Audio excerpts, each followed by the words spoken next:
Chapter 835. For more exciting content, please scan the QR code below to download the app. Novels are updated at a faster rate. Millions of novels are free to read. Novels that can't be found online are all available here. The gates of Ziyang City were too sturdy. Ordinary chariots couldn't break them open. Li Shun and Zhao Dingfeng led a group of garrison soldiers to the south gate. There, the gate was open because the Nangong family had just escaped. Li Shun and Zhao Dingfeng entered from the south gate and crossed half the city to reach the east gate. More than 20 people worked together to slowly turn the gate capstan. When they opened the city gates and were about to welcome their Black Wind cavalry into the city, what they saw was an empty space outside the city gates. Countless cavalrymen and war horses were all over the place. Some fell asleep on the spot, while others fainted. War horses were highly vigilant and usually slept standing up, but now they were falling down in droves. This battle was truly too difficult to fight. The cavalry soldiers of the reserve camp all had tears in their eyes. As the reserve force, they didn't participate in this battle with the vanguard and assault camps. They enjoyed the victory that their companions sacrificed their lives for, but they didn't feel good about it. If they could, they also wanted to go into battle. They didn't want their companions to be so tired. Don't just stand there. Can't you see that the young commander is still busy? Li Shun looked in the direction of Gu Jiao and said. Gu Jiao didn't rest. She was helping the medical officers treat the injured soldiers. On the way here, they met Cheng Fugui, Li Jin, Tong Zhong and the others. They learned some of the details of the battle from them. This young commander was always at the front of the troops. Wherever there was danger, he would rush there. He had killed the most enemies, but he was clearly the youngest. Zhao Dingfeng opened his mouth. He isn't tired? How could he not be tired? If the battle at the city gate was included, she had participated in all 3 battles today. Not only that, she was the only one who was treating the wounded while the other cavalrymen were recuperating. Li Shun said with a complicated expression. He's the one who overdrew the most. Zhao Dingfeng said in a daze. It's good to be young. The 2 commanders of the reserve battalion asked Gu Jiao for instructions on how to deal with the captives and the wounded soldiers near the canyon. Gu Jiao paused for a moment, then said, lock the captives in the barracks in the city. Bring the wounded soldiers here. After all, these captives had served the Nangong family before, so it was hard to say whether they would retaliate or not.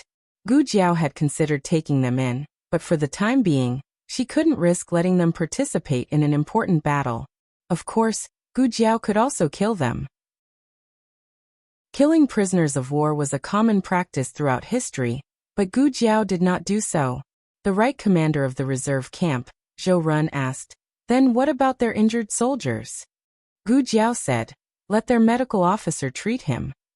Hearing this, Zhou Run and Zhang Shiyong were sure that Gu Jiao really didn't want to make things difficult for these rebel captives. The young commander was so ruthless when he killed the rebels that they thought he was a bloodthirsty person. On the way here, they thought that the prisoners of war would most likely not survive. The 2 of them exchanged a look, and they were both surprised. But the 2 of them still answered, yes. There were quite a lot of people in the reserve battalion, almost 1/3 of the military strength. But fortunately, there was such a large proportion, or they wouldn't have been able to complete the various post-war arrangements. These soldiers knew how to fight, but they wouldn't be used unless it was absolutely necessary. Zhang Shiyong led a group of soldiers to escort the captives, and Li Shun and Zhao Dingfeng followed. Zhou Ren led another group of soldiers to the canyon to transport the wounded soldiers. In addition, Zhou Ren arranged for Wen Renchong to bring the logistical forces that had set up camp near the mountain into the city. While the entire reserve battalion was dealing with the aftermath, a total of 2 major events happened. First, Nangongze had escaped. He had broken the bones in his hand in order to escape from the narrow iron chain and ascend to the heavens. Second, Sun Takashi wasn't dead. He was still breathing. It was discovered by the Black Wind camp's cavalrymen who were transporting the corpses. His breathing was too weak. If not for the cavalrymen's extraordinary hearing, it would have been difficult to detect Sun Takashi's weak breathing in the noisy scene. There were many wounded among the captives, and they were usually handed over to their own medical officers. But Sun Takashi's identity was special, and Zhou Run wasn't sure if he should be given the chance to treat him. So, Zhou Run sent soldiers to ask for Gu Jiao's opinion. Gu Jiao pondered for a moment and said, "Bring him here." The cavalryman was stunned. Yes. He walked a few steps, scratched his head, and mustered up his courage to say to Gu Jiao, "Commander Sun Takeshi has a very high reputation in the army. You better I'm." Gu Jiao understood what he meant. He was worried that Sun Takeshi might harm her if he survived. Gu Jiao nodded. "I know. Go ahead." It was a kind gesture. Her impression of Sun Takeshi came from the dream of the 3-year civil war. The Han family wanted to become the next Xianyuan family, so they launched a plan to eliminate the other aristocratic families. The aristocratic families killed each other, and the Nangong family and the Han family killed each other the most. Among them, Sun Takeshi was the bravest general against the Han family. When he fought against the Han family, he used the snowfield silk and killed almost all of the Han family's cavalry. In that civil war, she didn't fight against Sun Takeshi because he was too annoying. He made the Han family suffer, and in the end, he was assassinated by an Han. His snowfield heavenly silkworm silk had also fallen into the hands of the Han family. This time, she did plan to use the valley as the main battlefield, but when she heard from Li Jin and Tong Zhong that the general leading the troops might be Sun Takeshi, she immediately changed her plan. She also reminded Cheng Fugui that if the enemy pretended to retreat, he mustn't go over the hill and get close to the road with lakes on both sides. If she was Sun Takeshi and wanted to use the snowfield silk to deal with the Black Wind cavalry, that was the best place to set up an ambush. The Black Wind cavalry was very efficient. When Sun Takeshi was dragged over on a cart, the tents for the wounded soldiers were already set up. Gu Jiao had just finished an operation and said to the cavalry at the door, "Bring him in." 2 cavalry from the reserve camp carried Sun Takeshi, who was covered in blood, into the tent and placed him on a foldable bamboo bed. The tent was filled with luminous pearls to illuminate the place. Other than that, there were also many oil lamps and candles. Gu Jiao even used the small flashlight in the small medical box. Sun Takeshi's armor was removed by Zhou Run before he came. Gu Jiao used a pair of scissors to open his shirt, exposing the wound on his left chest. Gu Jiao raised his sterilized hand and put on a glove. He looked at the unconscious Sun Takeshi and said, "I rarely fail when killing people. I wonder if this is fate." Gu Jiao came out after the operation and heard Teacher Hu was waiting at the door, reporting that Mu Qingchen had returned. Zhao Lei seems to have died in battle. Teacher Hu sighed. Young Master Mu didn't say what happened. Why don't you ask him yourself? As he spoke, he thought of something and his eyebrows twitched. No, Master. You're so tired. Why don't you take a nap first? It won't be too late to ask him when you wake up. Gu Jiao walked away. Teacher Hu looked at the thin figure and sighed as he rubbed his chest. In the beginning, he followed the young commander because he wanted to climb up the social ladder. But why did he feel so different now? Teacher Hu looked at the sky in confusion. He's not my son. Why should I be worried? Mu Qingchen stood far away. He stood alone by the side of the road and held onto a big tree to retch. He had vomited everything he could. Now only the feeling of nausea was left. Gu Jiao came behind him and glanced at him calmly. It's your first time killing someone. Are you not used to it? Mu Qingchen heard Gu Jiao's voice and suppressed the urge to retch. He wiped his mouth with his sleeve and said while panting, I killed 5 people. Zhao Lei didn't die in his hands. He had never killed anyone before, so he couldn't get over it. He plotted to make Zhao Lei fall off his horse and die under the hooves of the Nangong Sitsi. However, he didn't expect that the Nangong family's 5,000 soldiers were not that easy to get rid of. Mu Qingchen said with difficulty, You said that we don't have to fight, but you knew that there would be a fight. Gu Jiao put her hands behind her back and said calmly, I just told you to quit while you're ahead and run away. I didn't say that there wouldn't be a fight and that no one would die. How are your casualties? Mu Qingchen said in a low voice, More than 10 cavalrymen were injured. Because he didn't want to kill at first, one of the Black Wind Battalion's cavalrymen was seriously injured by the Nangong family's rebels in order to protect him. It's good that you're all back, Gu Jiao said sincerely. Mu Qingchen didn't feel good about it.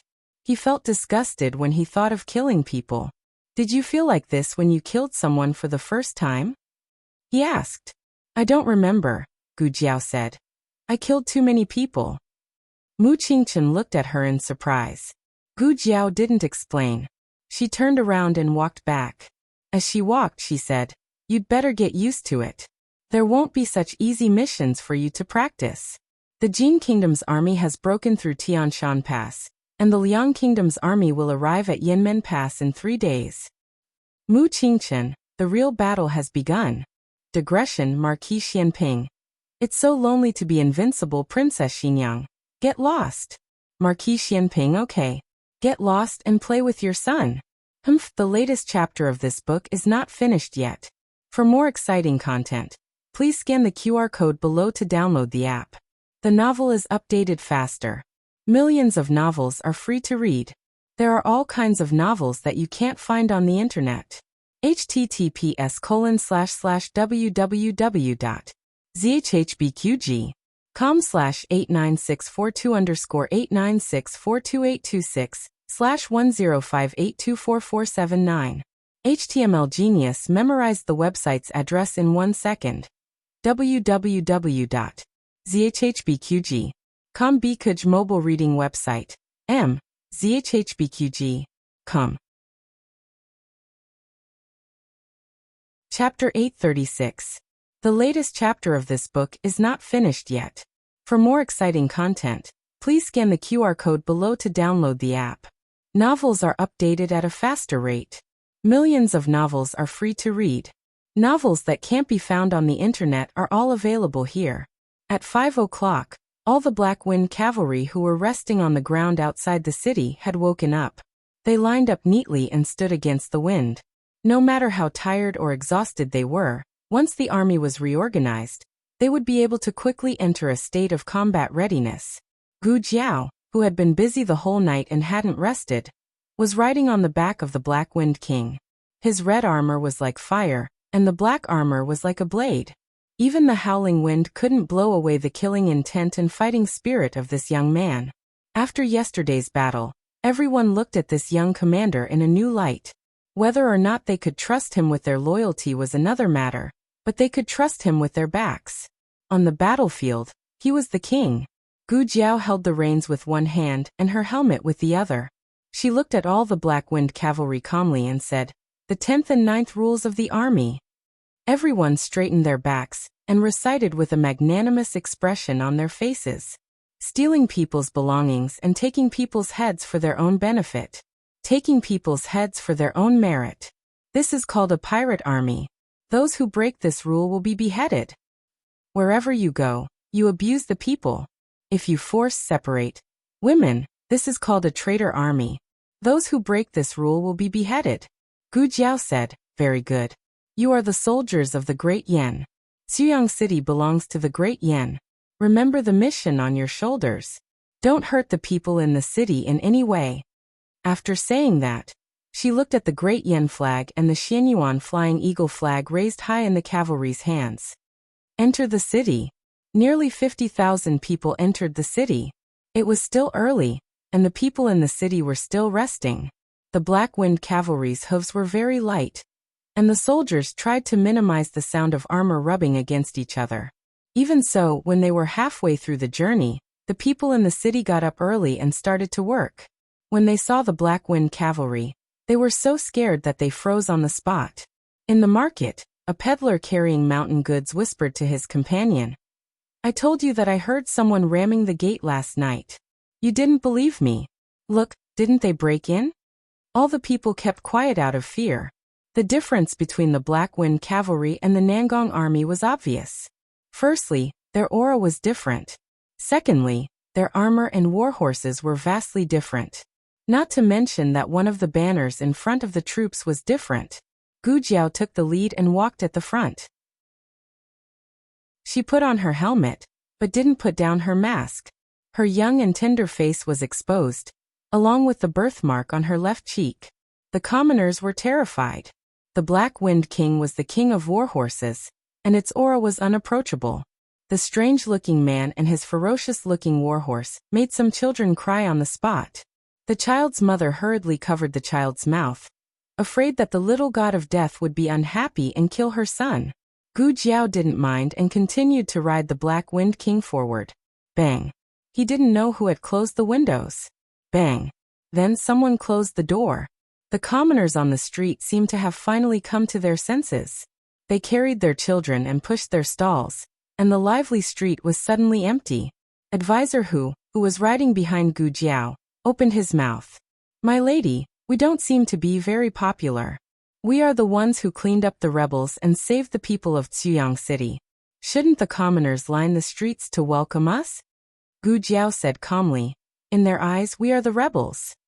Advisor who a 1-year-old child was placed in a basket next to a vegetable stall. The adults didn't see the basket fall, and the little guy didn't cry either. He used his hands and feet to crawl out of the basket.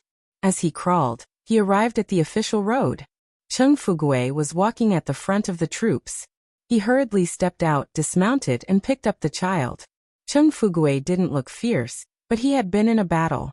His face was bruised and swollen, and he looked quite fierce and scary. The little guy burst into tears and stretched out his hand towards his parents who were not far away. His parents were shocked.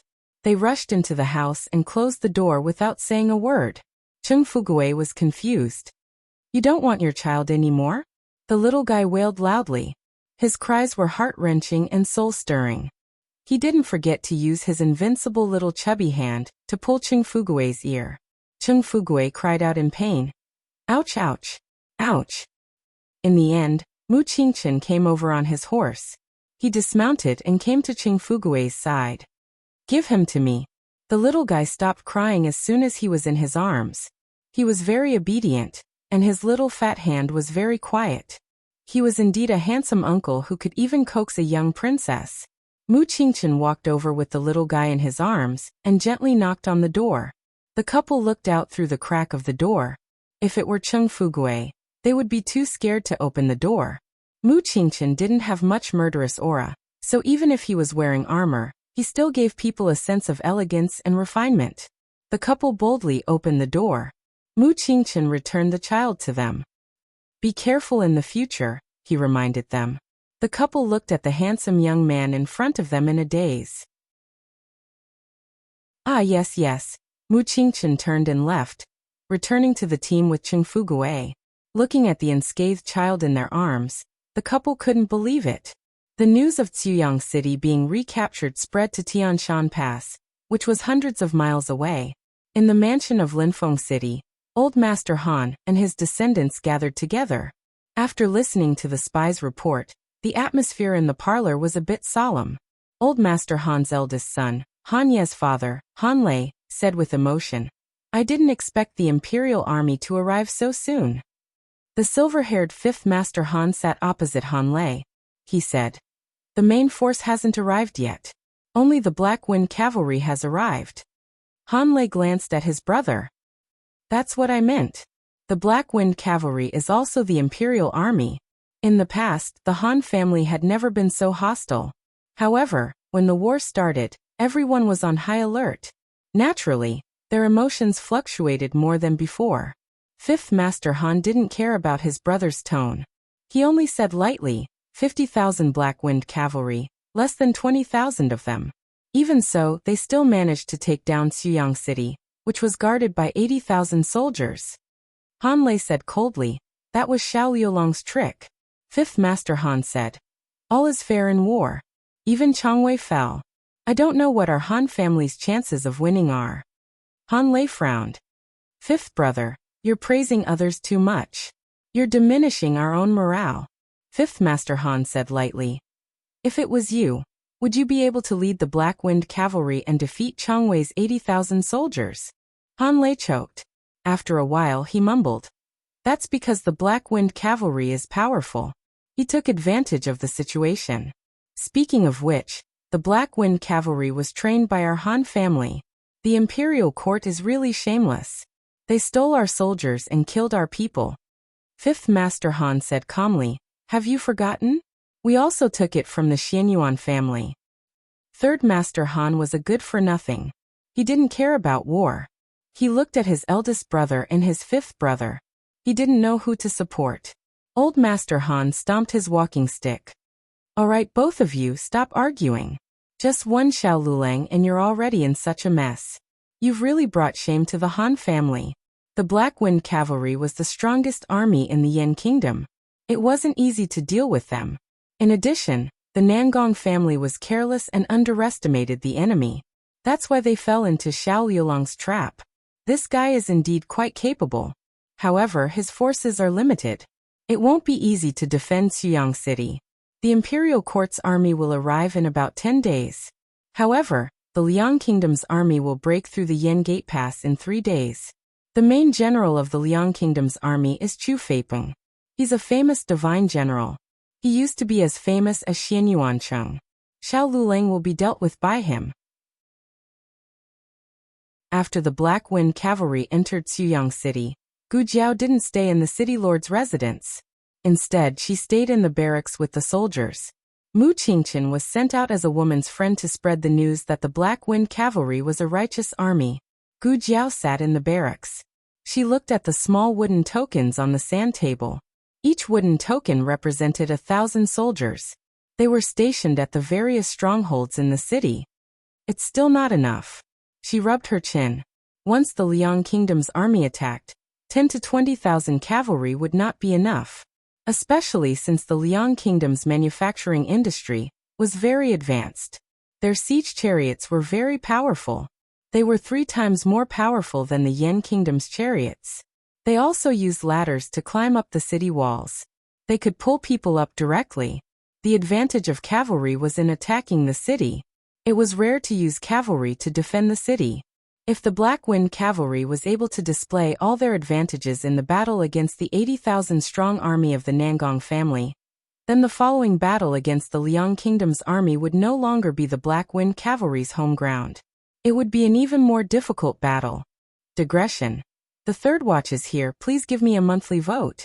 The original article came from Baidu Encyclopedia. Han Xian's Military Rules 17 Forbidden Laws 54 strikes. The latest chapter of this book is not finished yet. For more exciting content, please scan the QR code below to download the app. Novels are updated even faster.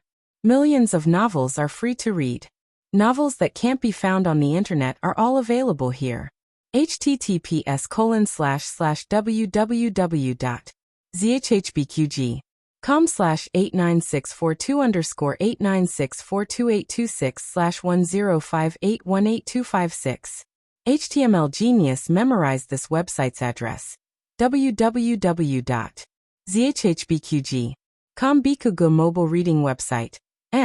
zhhbqg.com. Chapter 837. The latest chapter of this book is not finished yet. For more exciting content, please scan the QR code below to download the app. Novels are updated faster and more frequently. Millions of novels are free to read. There are all kinds of novels that can't be found online here. Gu Jiao was too tired. As she thought about it, her eyelids drooped and she fell asleep on the small table in front of her. The curtain of her tent was open for ventilation, and there were 2 cavalrymen guarding the door. A cavalryman of the vanguard passed by and inadvertently glanced inside. Then he paused. Then 2 more, 3 more, 4 more. Gu Jiao didn't know that the door was crowded with curious heads. The young commander is drooling. The young commander is frowning. He's wrinkling his nose. Lower your voice. Gu Jiao was lying on the table, her tender cheeks were squashed. Her mouth was slightly open, and crystal clear saliva flowed out.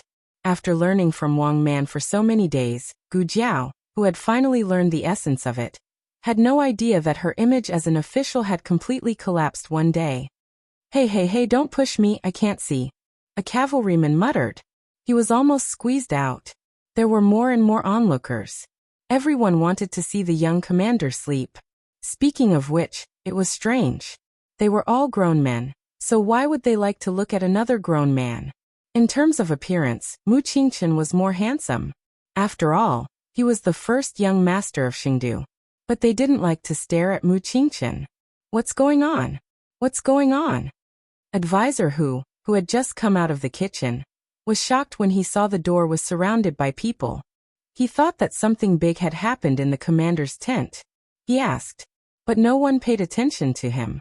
He poked the cavalryman at the back of the line. Hey, what's going on? The cavalryman didn't look back and pushed his hand away. Don't be noisy.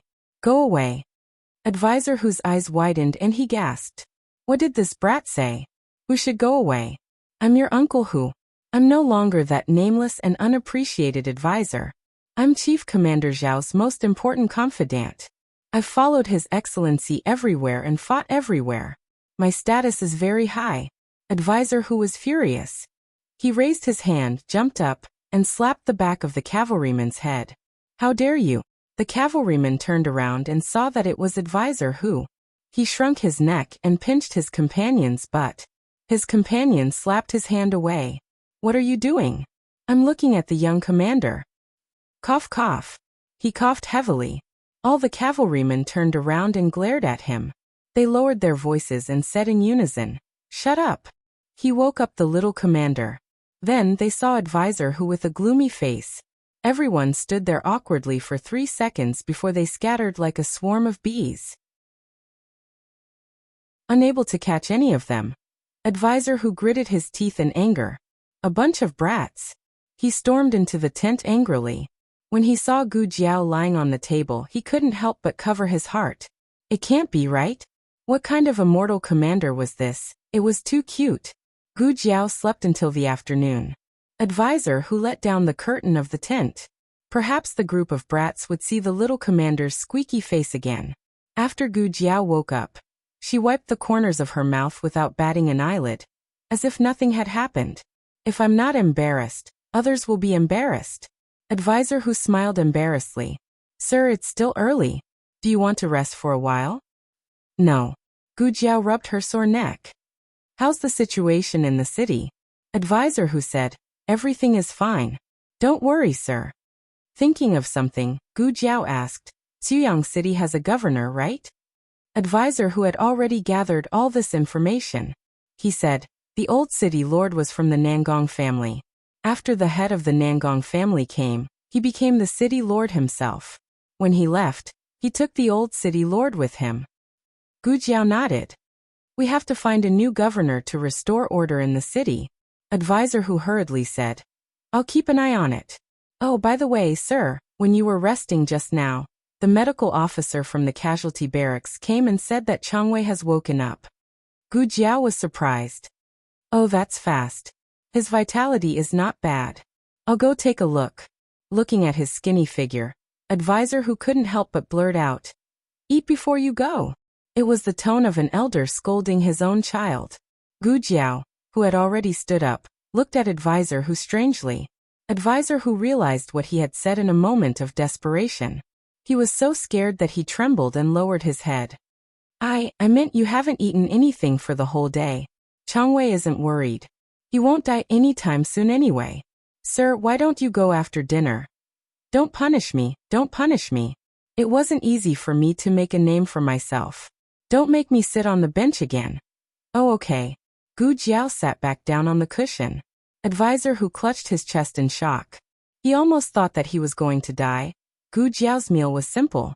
There were 2 steamed buns and a plate of pickled vegetables. Today, they had slaughtered pigs in the reserve barracks and made braised pork with cabbage for the soldiers. Advisor who also left a bowl for Gu Jiao. War consumed a lot of energy, so did his appetite. Gu Jiao swept away all the food on the table. Advisor who was stunned. Gu Jiao went to the casualty barracks. Changwei's situation was special. There was a possibility that he would counterattack. He was placed in a separate casualty barracks and was guarded by 2 Black Wind cavalry. When Gu Jiao went in, a medical officer's attendant was feeding him porridge. He turned his face away in refusal. The attendant was put in a difficult position. You may leave, Gu Jiao said to the attendant. Yes. The attendant put down the bowl and left. Gu Jiao came to the bedside and looked at Changwei indifferently. You woke up quite quickly. Changwei turned around and looked coldly at Gu Jiao. His pale lips spoke in a weak but powerful voice. Kill me if you want. Don't even think about anything else. Gu Jiao put his hands behind his back and raised his eyebrows. I'm curious. Why are you so loyal to the Nangong family? They are rebels. Don't you care? Chang Wei said coldly. Don't talk nonsense here. We don't know who the rebels are yet. The king is heartless. There's no need for us to serve him. King, oh king, look at the sins you've committed. Gu Jiao said. The king is heartless, but does the Nangong family have any morals? How much do you know about the Xianyuan family? Yes, the king wanted to kill the Xianyuan family. The king wants to get rid of the donkey after it has outlived its usefulness. It's not worth serving him. But do you think the Nangong family is a good thing? If the Nangong family didn't work with the Han family to betray the Xianyuan family, how could the imperial court destroy the Xianyuan family with their measly military strength? Chang Wei said sarcastically. Do you think I'll believe you just because you're spouting nonsense? Gu Jiao said again. I'll only ask you one thing. If the Nangong family betrayed the country, are you still willing to serve them? Chang Wei looked away. That's none of your business. It was an evasive action.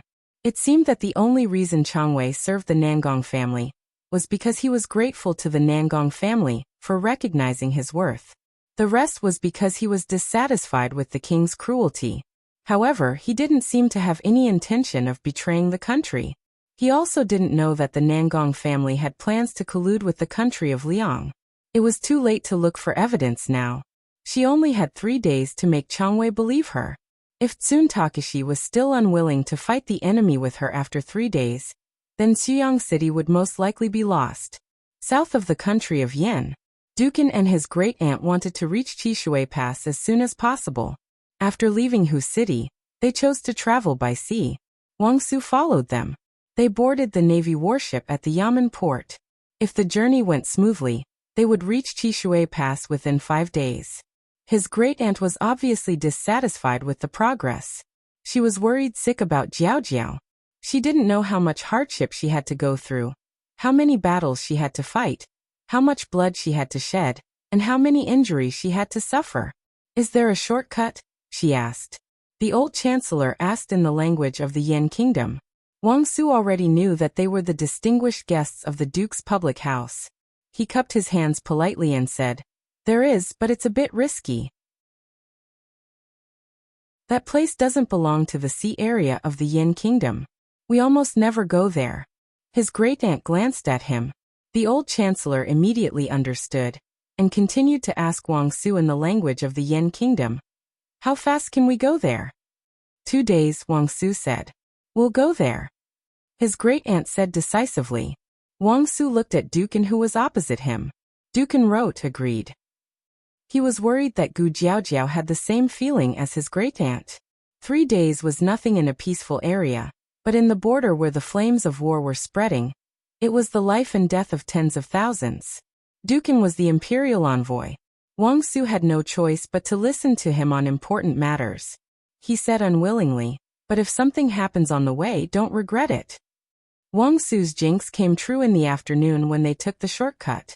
Their 3 warships were surrounded by a group of pirates.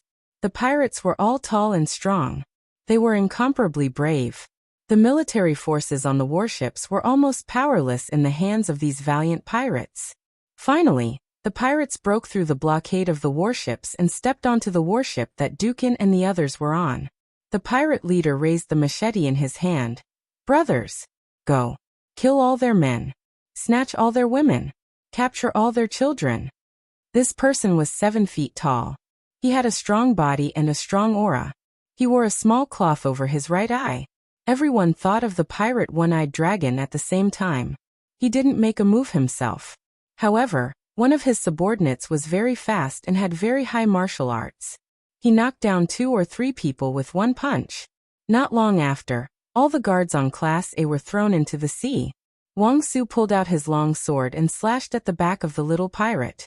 Who would have thought that before he could even touch the little pirate's hair, the little pirate would turn around and fiercely stomp down, stepping on him. Wang Su lay on the deck and vomited blood. Even pirates have such high martial arts now? The little pirate took care of all the guards.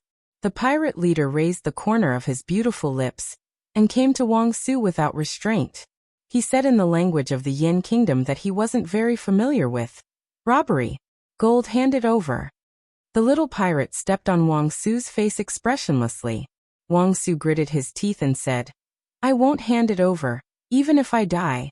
You're quite stubborn. The pirate leader faintly pointed to the room where his great-aunt and the others were. He said arrogantly, Then I can only kill them all. As soon as he said that, a small round head poked out from the room. The owner of the small head looked at the pirate leader and blinked her big eyes. Little chicken monkey. Digression, little chicken monkey, do you have monthly tickets? The latest chapter of this book is not finished yet. For more exciting content, please scan the QR code below to download the app. Novels are updated faster. Millions of novels are free to read. Novels with content that can't be found on the internet are all here. https://www.zhhbqg.com/89642_8964286/1058022150. HTML Genius remembered this site's address in a second. www.zhhbqg.com Bikugo mobile reading website. zhhbqg.com.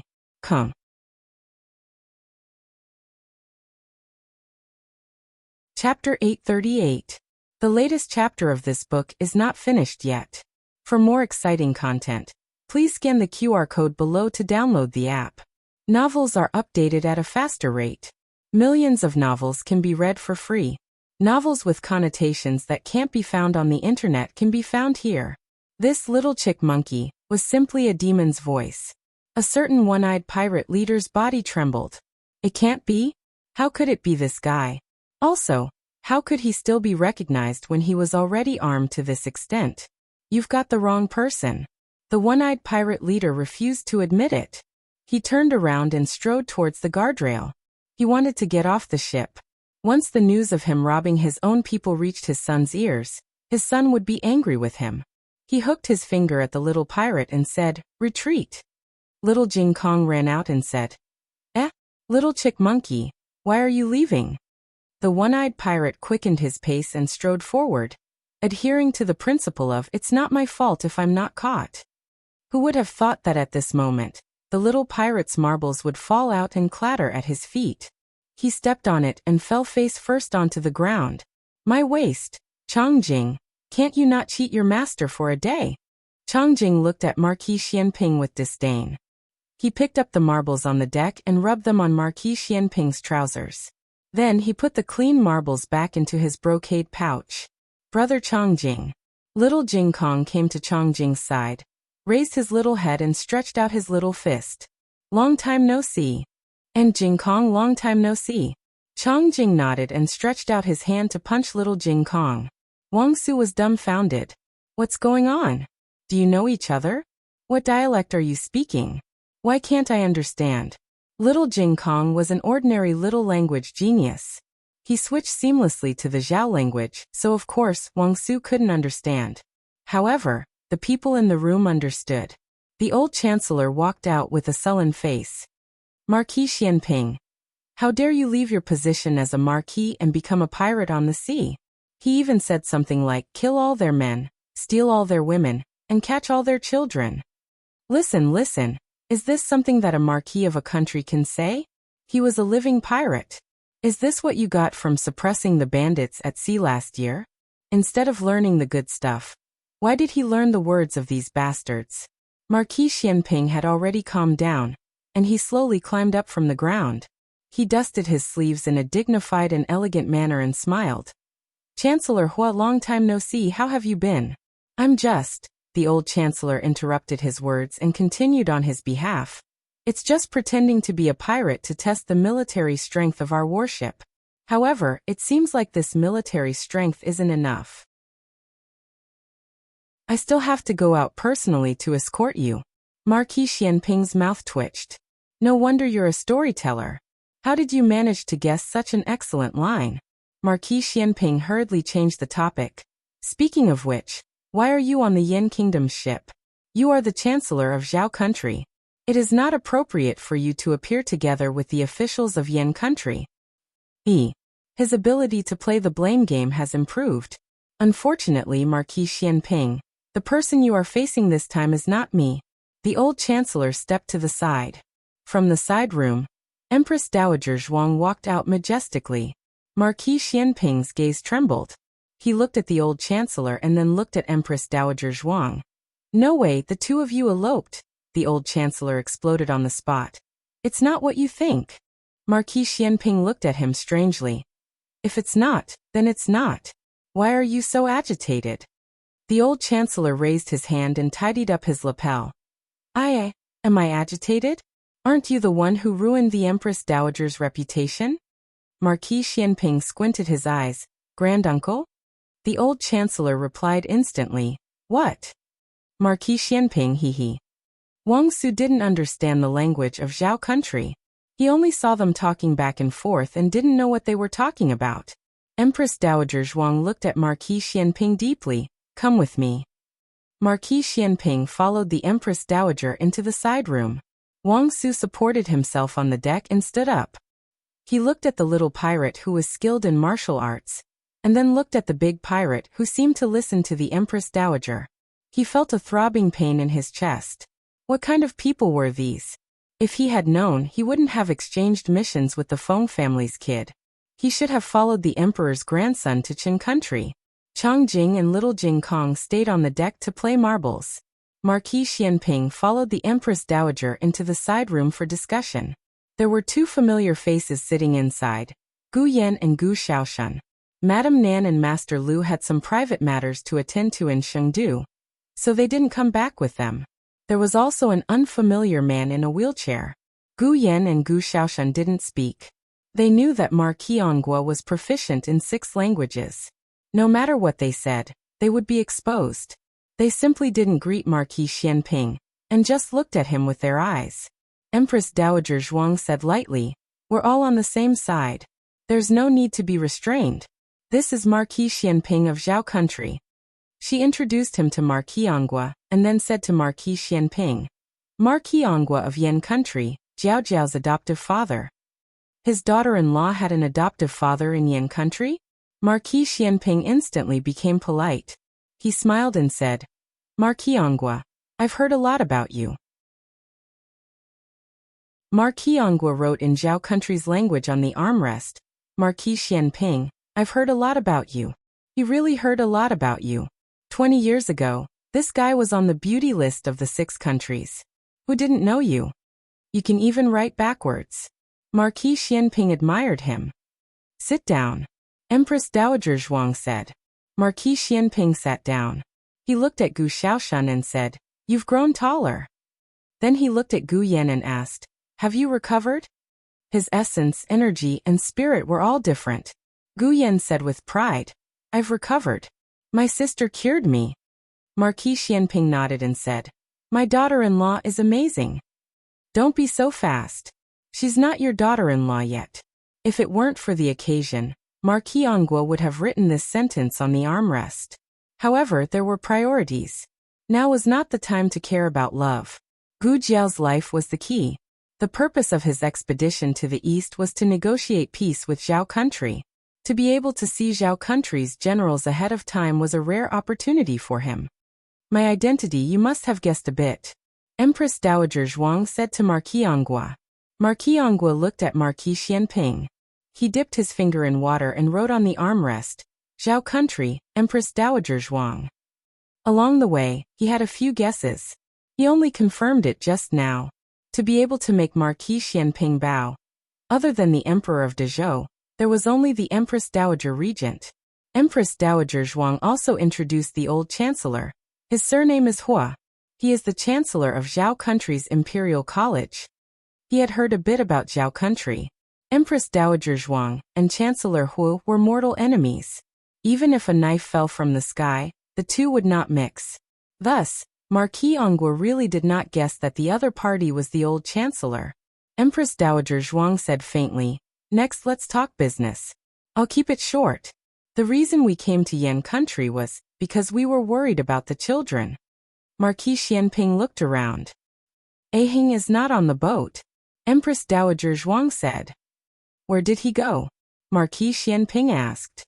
He went to Qin country, Empress Dowager Zhuang said. Don't be in a rush to ask. Let me finish speaking. You left the military camp without permission. This is a crime of dereliction of duty. Pretending to be a pirate and kidnapping the Empress Dowager is a crime of offending your superior. Marquis Xianping rubbed his hands and said with a smile, I didn't know it was you, right? We're family. Give me some face.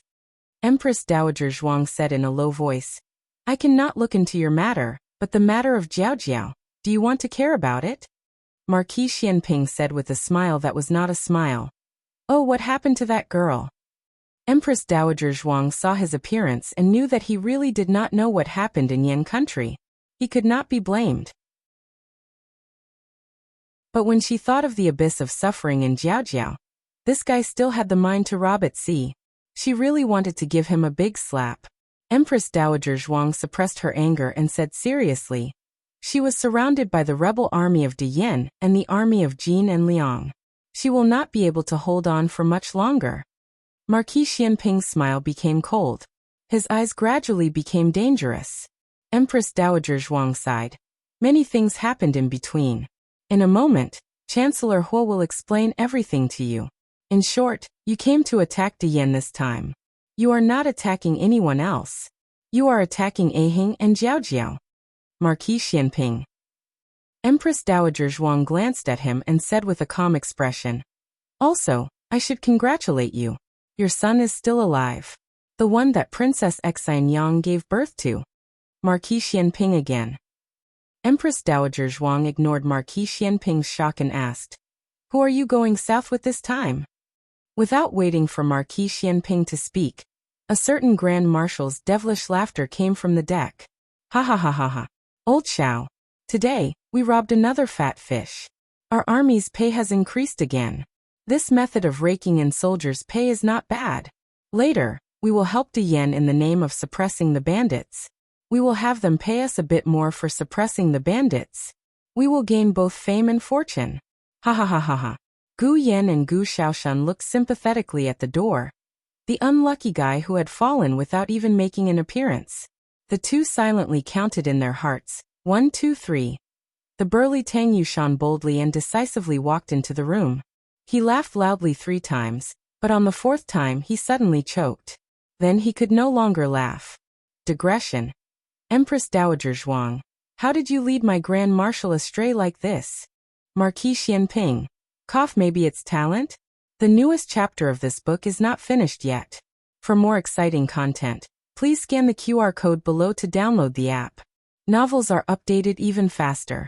Millions of novels are free to read. Novels with content that cannot be found online are all available here. https://www.zhbqg.com/89642_896428226/10580165. HTML Genius remembered this site's address in 1 second. www.zhbqg.com Bikugo mobile reading website. zhbqg.com.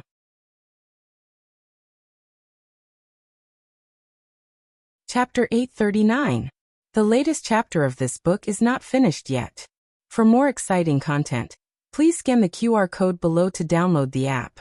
The novel is more complete and updated faster. Millions of novels are free to read.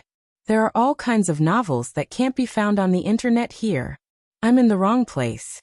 Tang Yueshan turned and walked out. His reaction was the same as when Marquis Xianping was caught. It was obvious that he had been led astray by Marquis Xianping recently. They used to be political enemies. One was loyal to the Empress Dowager, and the other to the Emperor. Nobody knew when they suddenly shook hands and made peace. Maybe it was because the Empress Dowager and the Emperor had buried the hatchet. But the two of you can make peace with each other. But why are you colluding with each other? Was there such a big difference? It was not surprising that Marquis Xianping did such a thing. He was not a serious person. He was the most shameless person in the world. Of course, he was also the most good-looking person. The problem was that Tang Yueshan was not like that. He was the supreme marshal of the army. If he had behaved like Marquis Xianping, Empress Dowager Zhuang would have driven him as far away as possible.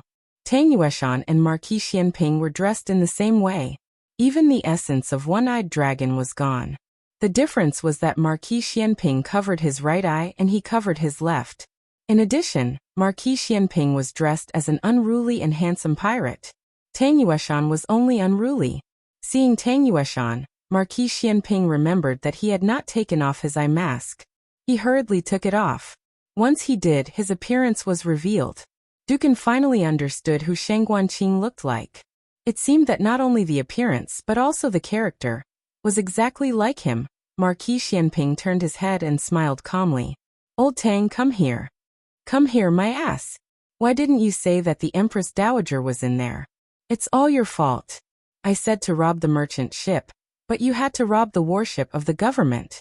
Empress Dowager Zhuang glanced at him coldly.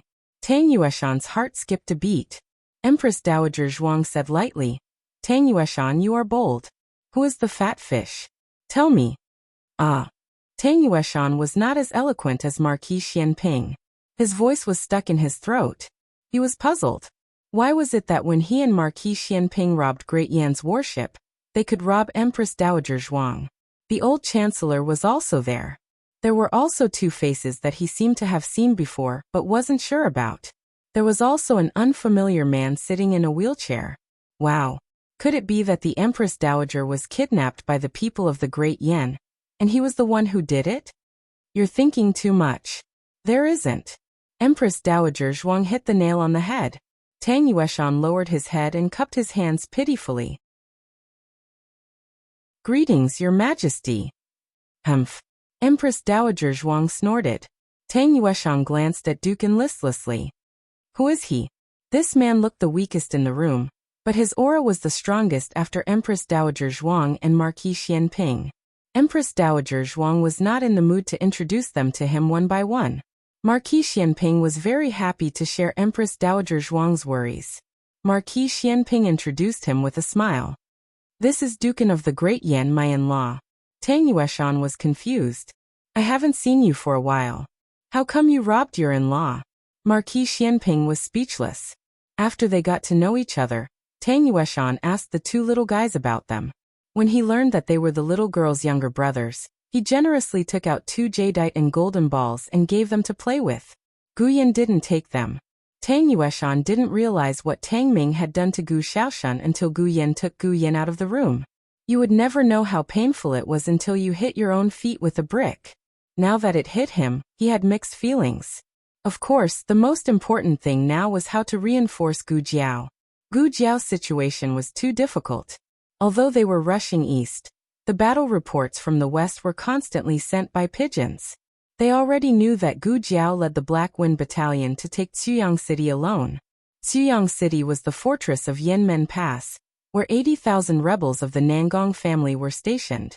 Thinking of the huge gap in strength and the fact that Gu Jiao went thousands of miles to fight, Empress Dowager Zhuang's heart was full of anxiety. This was much more difficult than attacking the Qin kingdom and the remnants of the previous dynasty in the Zhao kingdom.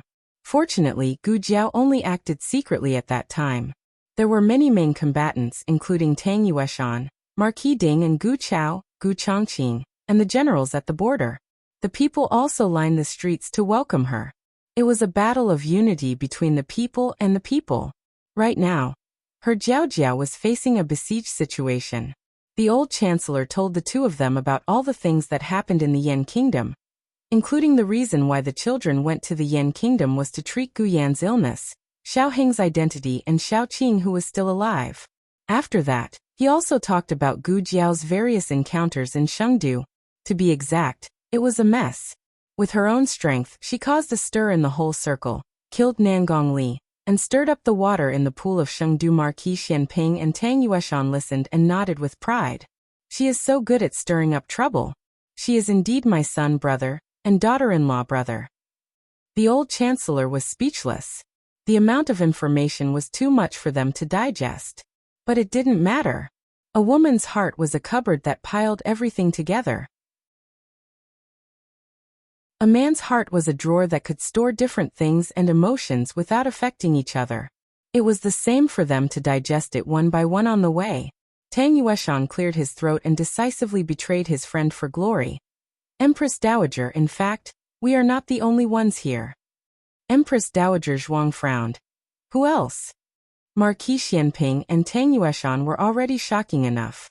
She really couldn't think of any big shot in the Zhao kingdom who was capable enough or strong enough to mix with these two people. A huge pirate ship was docked on the sea a mile away. Under the mast with the sail closed, a mighty and cold figure stood. He put his hands behind his back and looked at the sea with majestic eyes. His gray hair was blown by the sea wind. Suddenly, a small boat came into his sight.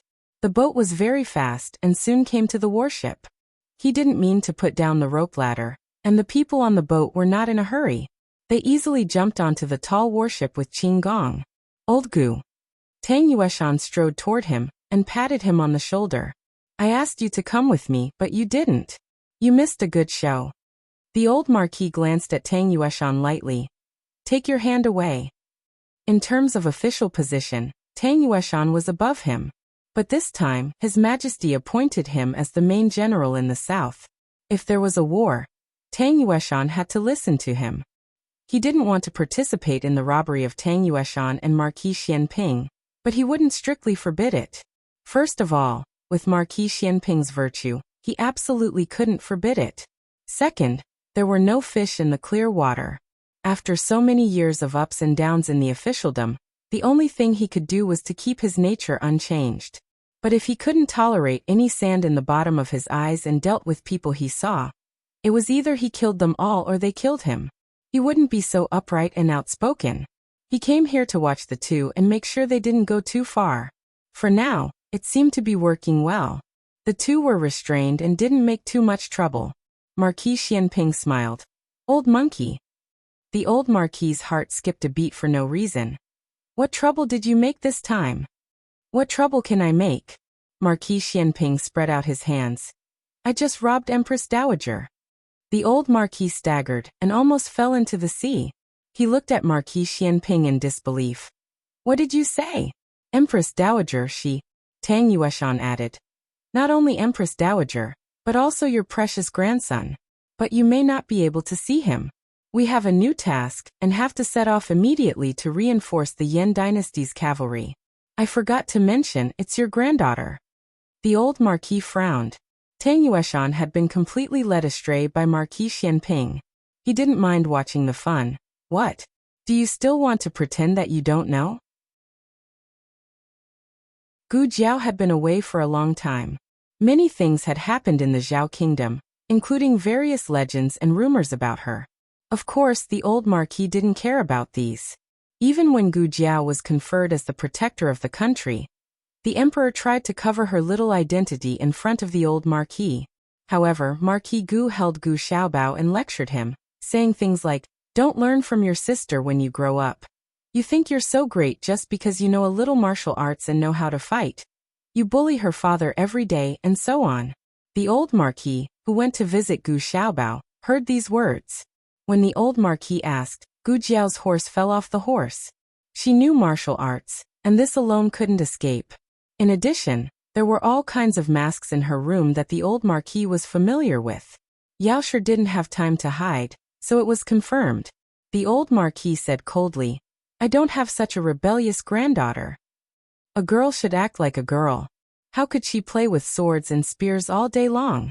She even fooled him, her biological grandfather, and went to the Yan dynasty to be a cavalry.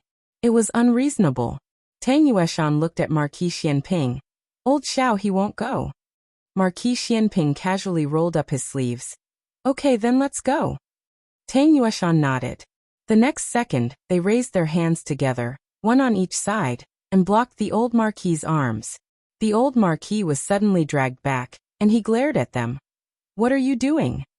Marquis Xianping smiled. We're going to the border. Digression, Marquis. I definitely didn't want to come. Gu Jiao. The latest chapter of this book is not finished. For more exciting content, please scan the QR code below to download the app. Novels are updated at a faster rate. Millions of novels are free to read. Novels with connotations that can't be found online are all available here. https://www.zhhbqg.com/89642_896428226/1057964888. HTML Genius memorized this site's address in 1 second. www.zhhbqg.com Bikugo mobile reading website. zhhbqg.com.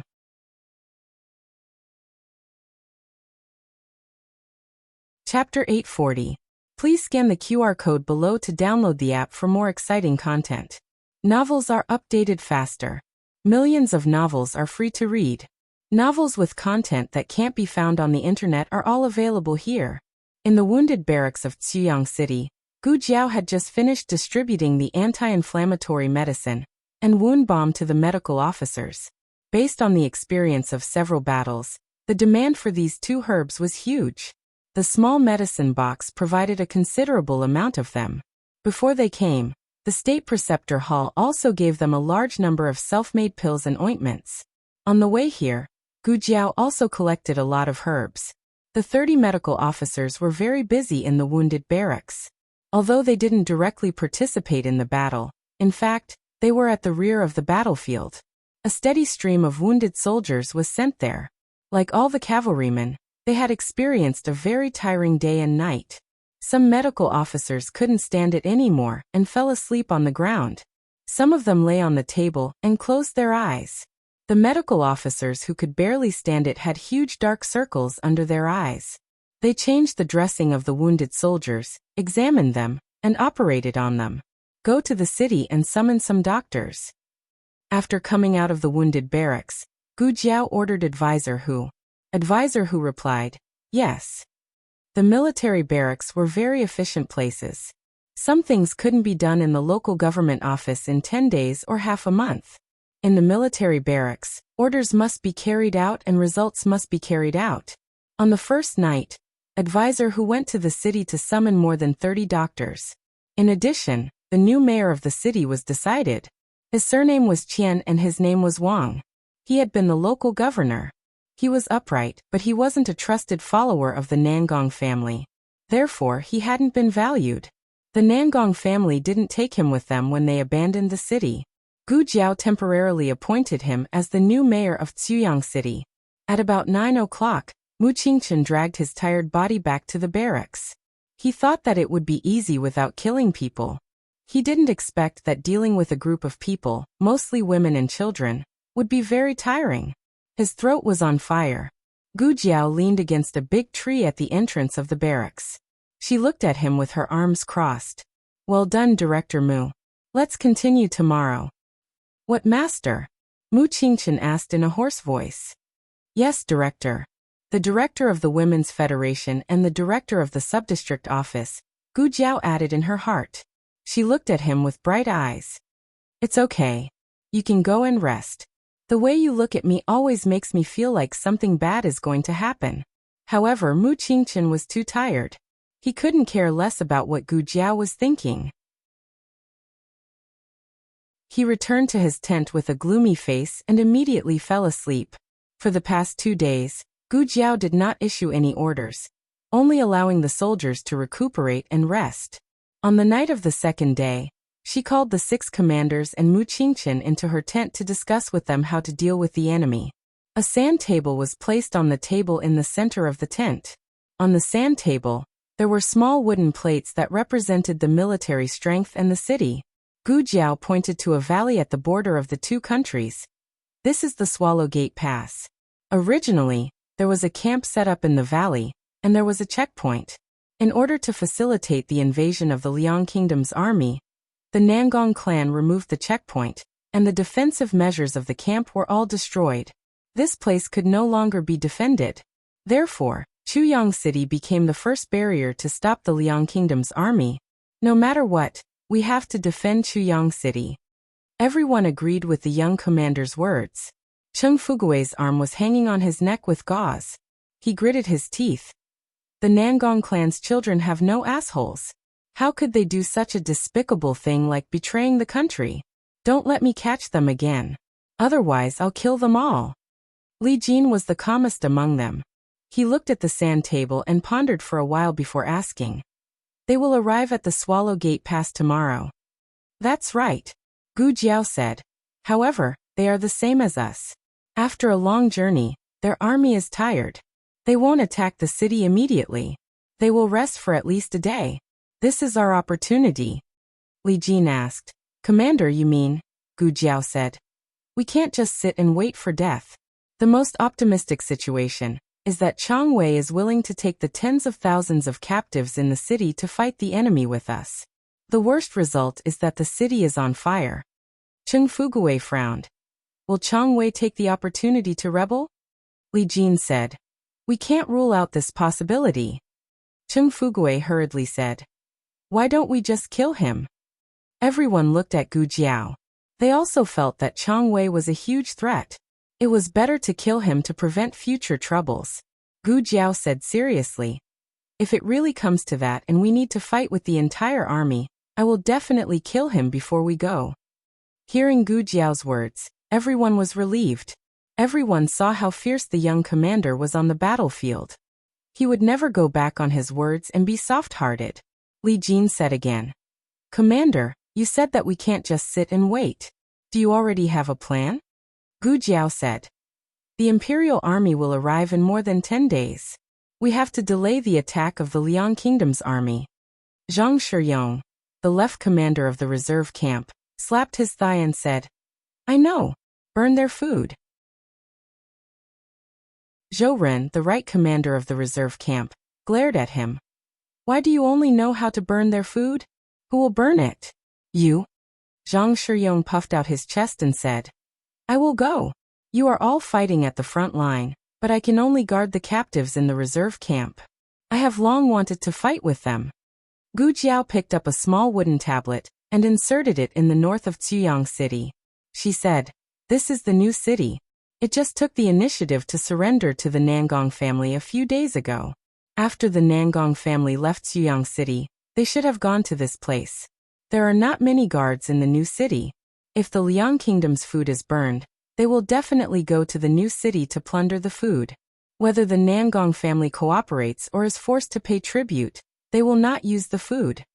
Li Jin had an epiphany and said with a serious expression, They will oppress the people and rob them of their wealth. Gu Jiao nodded. Zhang Shiyong also understood. He scratched his head and said, It seems that we can't burn the Liang Kingdom's food for the time being. But if we don't burn the food, how can we delay their attack? Gu Jiao's gaze fell on the sand table. Destroy their siege weapons. The Liang Kingdom's war chariots were very powerful, and the scaling ladders were very fast. But if these important weapons were gone, what would they use to attack the city? Pry with knives? Crawl with their hands? Of course, they could go to the new city to borrow the weapons from the Nangong family, or reassemble new weapons. But the former was not powerful enough, and the latter would take too long. In short, it was not good for the Liang Kingdom's siege plan. Cheng Fugui praised, Wonderful. I have only heard of burning food, but this is the first time I have heard of destroying weapons.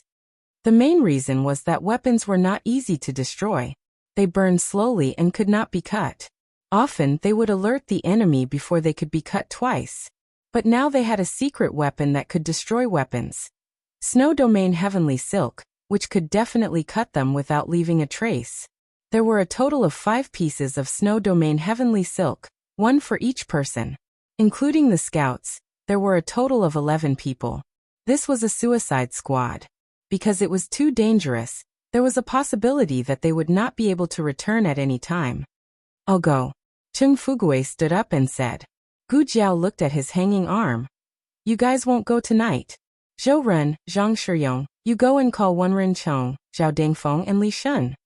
Then, Gu Jiao picked a few cavalrymen who were good at lightness skill and were not injured in the battle. I'll go too. When she came out of the tent, she met Mu Qingchen who was walking toward her. Gu Jiao looked past Mu Qingchen and fell on Teacher who was behind him. Teacher Hu touched his nose. Great madam. Her Highness the Crown Princess ordered young Master Mu to protect Her Highness. The truth was that he was worried about Her Highness, so he secretly called Mu Qingchen. No matter how he looked at it, Mu Qingchen's kung fu was the best among these people. He was reliable to block the knife. Okay. Gu Jiao did not refuse. However, before Gu Jiao left, she called someone else. Gu Jiao put her hands behind her back and looked at Sun Takashi, who was lying on the bed. I see that you're recovering well. It's time for you to go out and exercise. Sun Takashi turned around. I won't work for you. Gu Jiao spread her hands. You don't have to work for me, but I can't feed so many rebels for free. Food is very precious. Why don't I kill 180 of them a day, and save some food for my cavalrymen? Sun Takashi looked at her coldly. You're despicable. Gu Jiao smiled faintly. You're the most familiar with the terrain of Swallow Gate. You lead the way. If you don't, I'll kill your men right now. Sun Takashi knew that he was facing a young man who killed without batting an eyelid. Using his conscience to wake him up, and using his reputation to restrain him would not work. In the end, Sun Takashi gritted his teeth and endured the pain from his wound as he accepted Gu Jiao's threat. I want my own horse. Give it to him, Gu Jiao said. Zhou Ren ordered his men to bring his warhorse over. Gu Jiao narrowed her eyes as she watched Sun Takashi get on the horse. Sun Takashi had just undergone surgery, and he could still be so fierce. In order to reduce the sound of their armor rubbing against each other, and to better conceal themselves, they all changed into night clothes. Then, a group of people spurred their horses out of the Ziyang city, and went all the way to the Yanmen Pass in the west. According to the report from their scouts, the Liang Kingdom's army would be stationed in the valley outside Swallow Gate. Their horses could not get too close, otherwise the sound of the horses' hooves would reach the camp. The horses can't go any further. Sun Takashi pulled on the reins when they reached a mountain range. They got off their horses. Sun Takashi tied his horse under a big tree. Seeing that Gu Jiao and the others were not moving, he said with a strange expression, Tie the horses, or they'll run away. Cavalry? Don't you know this? Gu Jiao nodded and said seriously, But the Black Wind Cavalry doesn't need to be tied. They were very disciplined and never ran around. Sun Takashi. Why did his face suddenly hurt? The latest chapter of this book is not finished yet. For more exciting content, please scan the QR code below to download the app. Novels are updated at a faster rate. Millions of novels are free to read. Novels with content that you can't find on the internet are all available here.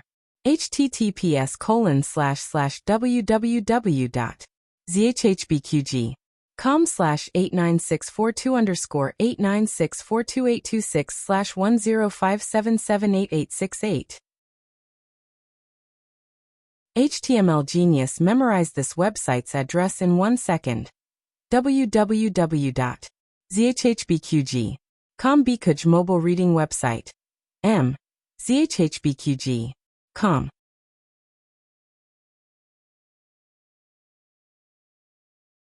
Chapter 841.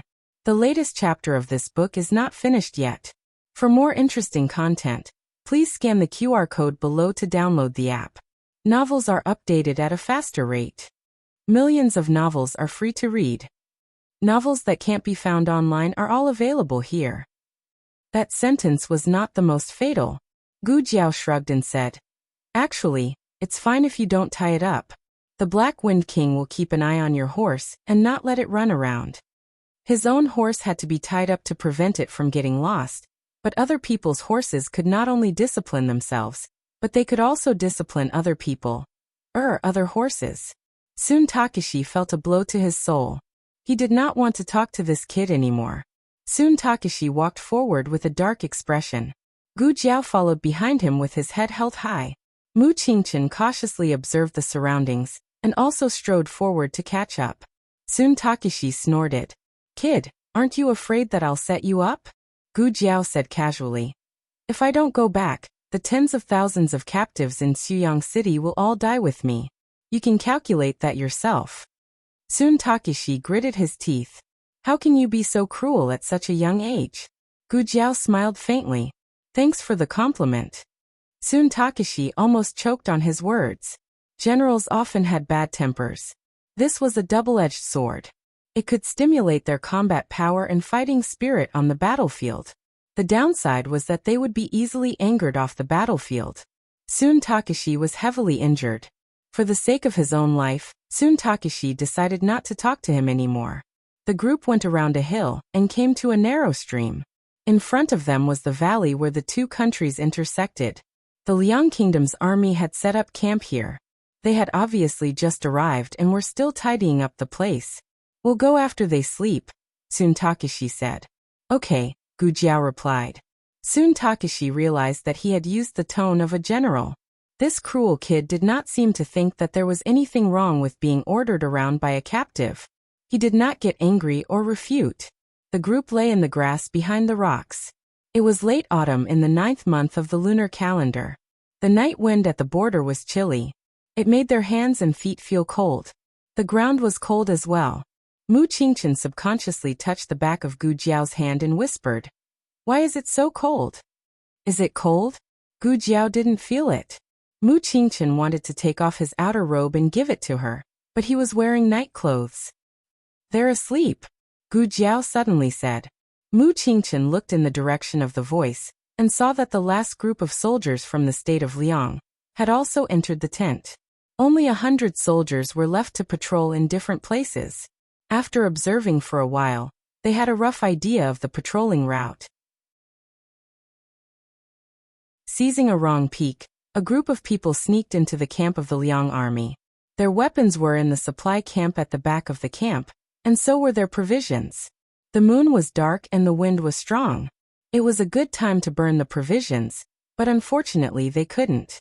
Gu Jiao gestured to the 10 people. Mu Qingchen and the others understood, and took out a pair of silver-threaded gloves and put them on. Soon Takeshi's mouth twitched when he saw that these people had taken away all his gloves. Gu Jiao took out 5 brocade pouches made of special materials. Each of the pouches contained a long strand of snowfield silk. After distributing the brocade pouches, the group began to move. The scouts and soon Takeshi were responsible for keeping an eye on the patrolling army.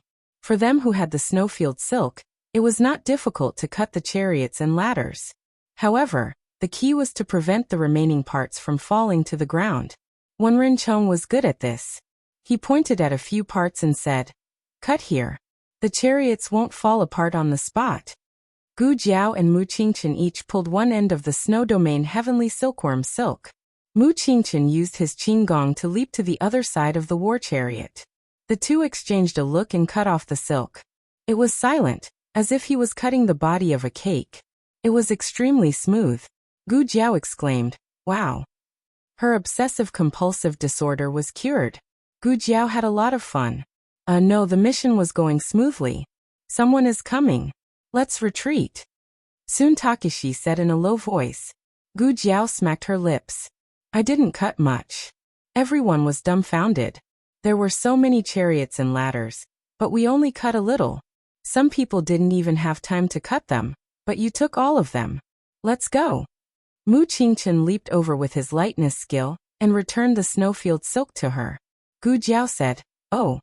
She slowly put it away and cut another part of the chariot when no one was paying attention.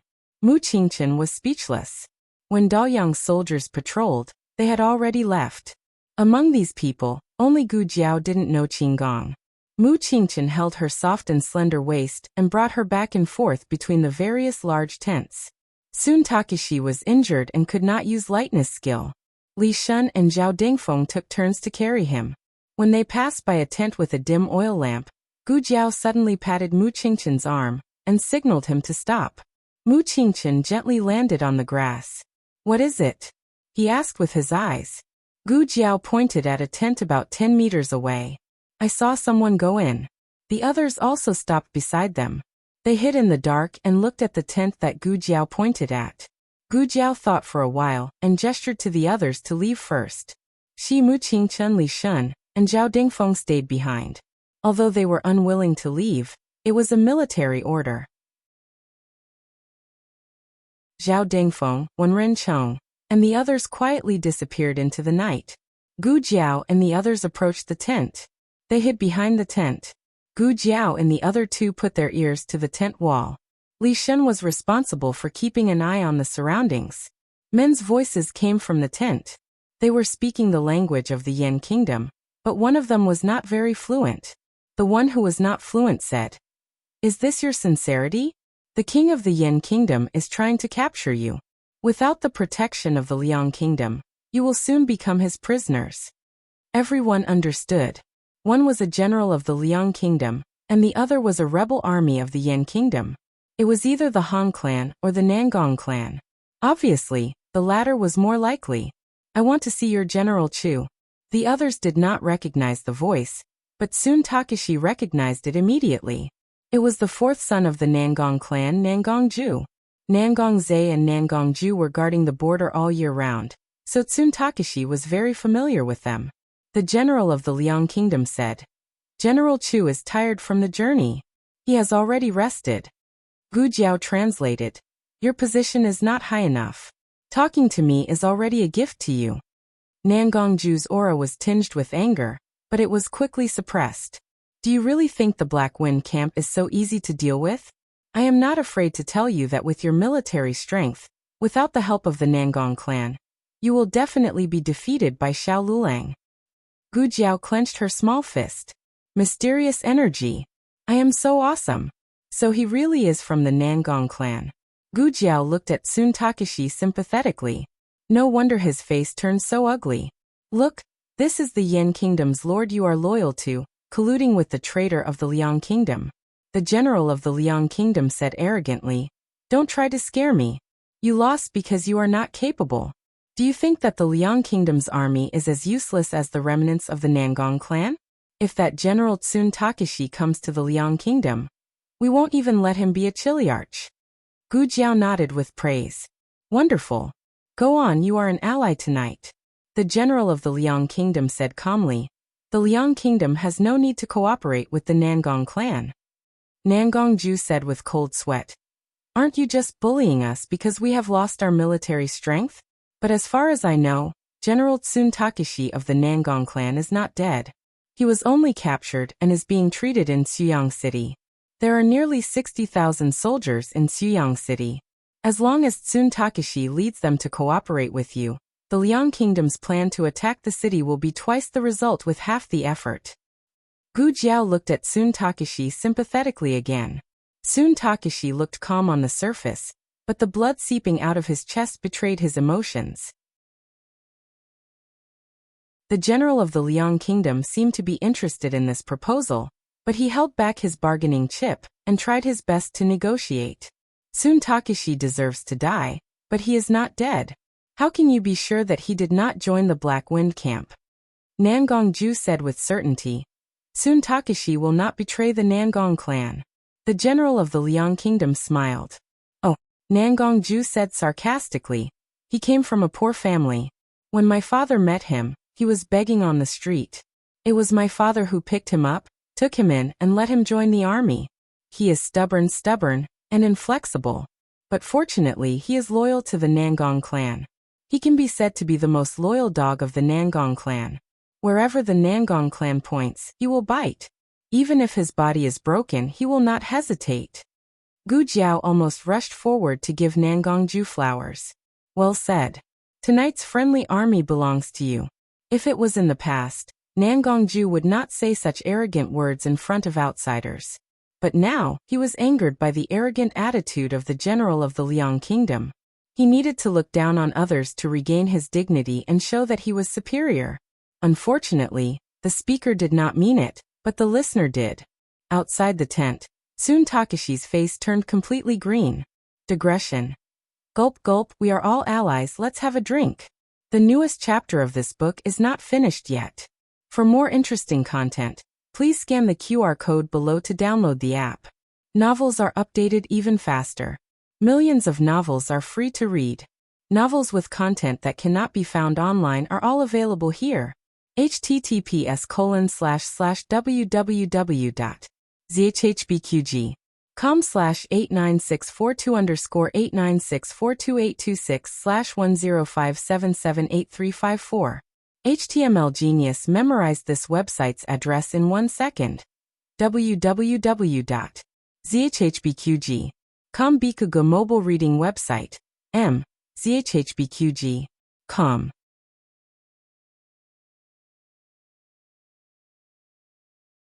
Chapter 842. The latest chapter of this book is not finished yet. For more interesting content, please scan the QR code below to download the app. Novels are updated faster and more frequently. Millions of novels are free to read. Novels with content that cannot be found on the internet are available here. On the way back, Tsun Takeshi did not say a word. Wenren Chong and Zhao Dengfeng saw Tsun Takeshi's expression and kept signaling Li Shun with their eyes. Li Shun could not say anything in front of Tsun Takeshi, so he could only ignore his companion's eyes. The group arrived at the hill where the war horses were parked. The untethered Black Wind cavalry was standing there perfectly fine. On the other hand, Tsun Takeshi's war horse's rope was broken. However, under Black Wind King's suppression, it did not dare to go anywhere. A wild beast came here, Gu Jiao said as he looked at the footprints on the ground. Being untethered had its benefits. The Black Wind cavalry could fight together. If they were tied up, they would only be bitten to death by the wild beasts. Are you hurt? Gu Jiao patted Black Wind King's neck and asked. Black Wind King raised his head and snorted. It seemed like he was fine. 11 Black Wind cavalry was not a joke. Even if it was a wolf, it would have been driven away. Tsun Takeshi's horse was a little frightened, but Black Wind King had already calmed it down. In the past, everyone only saw Black Wind King's power as a ruler. However, this time, everyone felt another side of Black Wind King. A side that had never been seen in Hanye's hands. The group leaped onto their horses. Gu Jiao sighed and said, Don't be so dejected. Maybe he doesn't really think that way. He's just saying it out of anger. This was the right way to persuade him. The more he persuaded, the angrier he got. Tsun Takeshi snorted coldly. He whipped his horse and charged into the night. Zhao Dengfeng finally could not help but ask, What happened? Was he beaten up by someone? Li Shun did not speak much. He ignored Zhao Dengfeng. Mu Qingchen was not familiar with Zhao Dengfeng, so he did not speak either. Zhao Dengfeng then looked at the junior commander. The junior commander sighed exaggeratedly. Sigh, he was beaten up by scum. His heart is broken. Zhao Dengfeng. Everyone. Zhao Dengfeng and the rest chased after Tsun Takeshi. What if he wanted to escape? Mu Qingchen and Gu Jiao brought up the rear. The two walked at a moderate pace. Mu Qingchen said, I can't guess who the general of the Liang kingdom is, but the one from the Nangong clan seems to be the fourth son, Nangong Ju. Gu Jiao said, Yeah, I think it's him too. He said, My father brought Tsun Takeshi back. That father should be the head of the Nangong family. The head of the Nangong family had a total of 4 sons, and Nangong Cheng was the eldest. His martial arts were not proficient, so the Nangong family would not allow him to take the risk to come here in the middle of the night. The second son, Nangong Li, was dead, but the third son, Nangong Zai, didn't sound like that.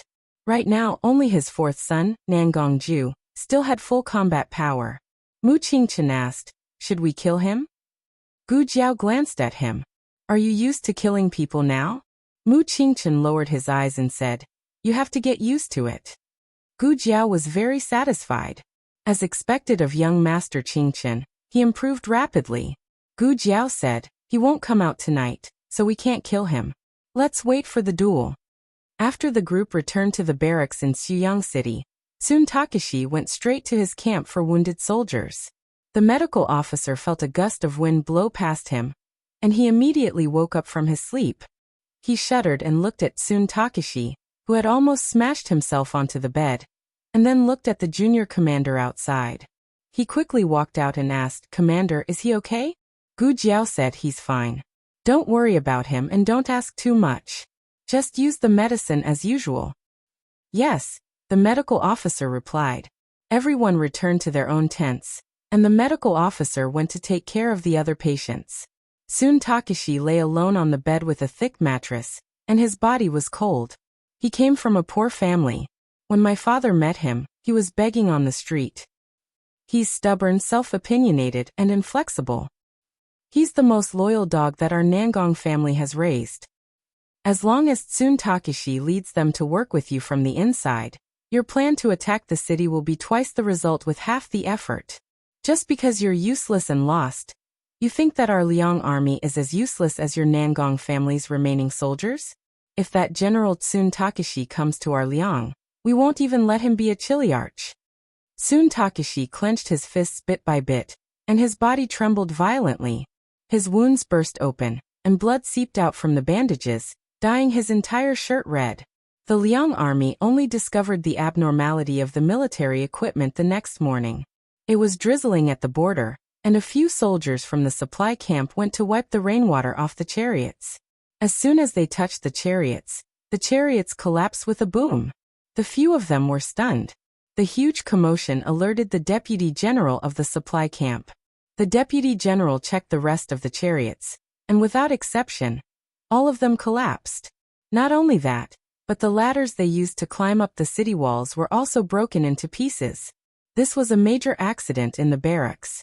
The deputy general of the supply camp immediately reported to the few generals. When Chu Feiping came to the scene, he touched the smooth cut on the chariot with his fingertips, and his eyes turned cold. Snow domain heavenly silk. The general next to him said, "General, this?" Chu Feiping said indifferently, "Looks like someone came here last night." The general immediately knelt down on one knee. "I've failed in my duty." Chu Feiping looked at the direction of Zuyang City. Nangongju is right, the Black Wind cavalry of Great Yen is not easy to deal with. The plan to attack the city will have to be postponed. Tell the Nangong family that I agree to their conditions. After losing their military equipment, the Liang army spent a total of 8 days to transport new ladders and chariots from other cities. This was another huge amount of manpower and material resources, and it also slightly shook the morale of the army. But it didn't matter, the Great Yin was surrounded by wolves, and the Liang was not the only enemy. The other 5 kingdoms were also crazily nibbling on this fat piece of meat. Sooner or later, the Great Yin would fall completely. On the 18th of September, in the evening, the west wind was strong. General Song Kai of the Liang led 20,000 vanguard soldiers and launched the first wave of attack toward the west gate of Zuyang City. Last night, Chang Wei received an order from the Nangong family. As the Nangong family had taken root in Zuyang City for a long time, naturally, they still had spies in the city. One of them disguised himself as a food delivery vendor and sneaked into the military camp, then came to the tent where Chang Wei was recuperating. He showed Chang Wei a token hidden in his sleeve, then said, "Clan Master has given an order. If the Liang army is going to attack the city later, you are to command your men to charge out and annihilate the Black Wind Battalion."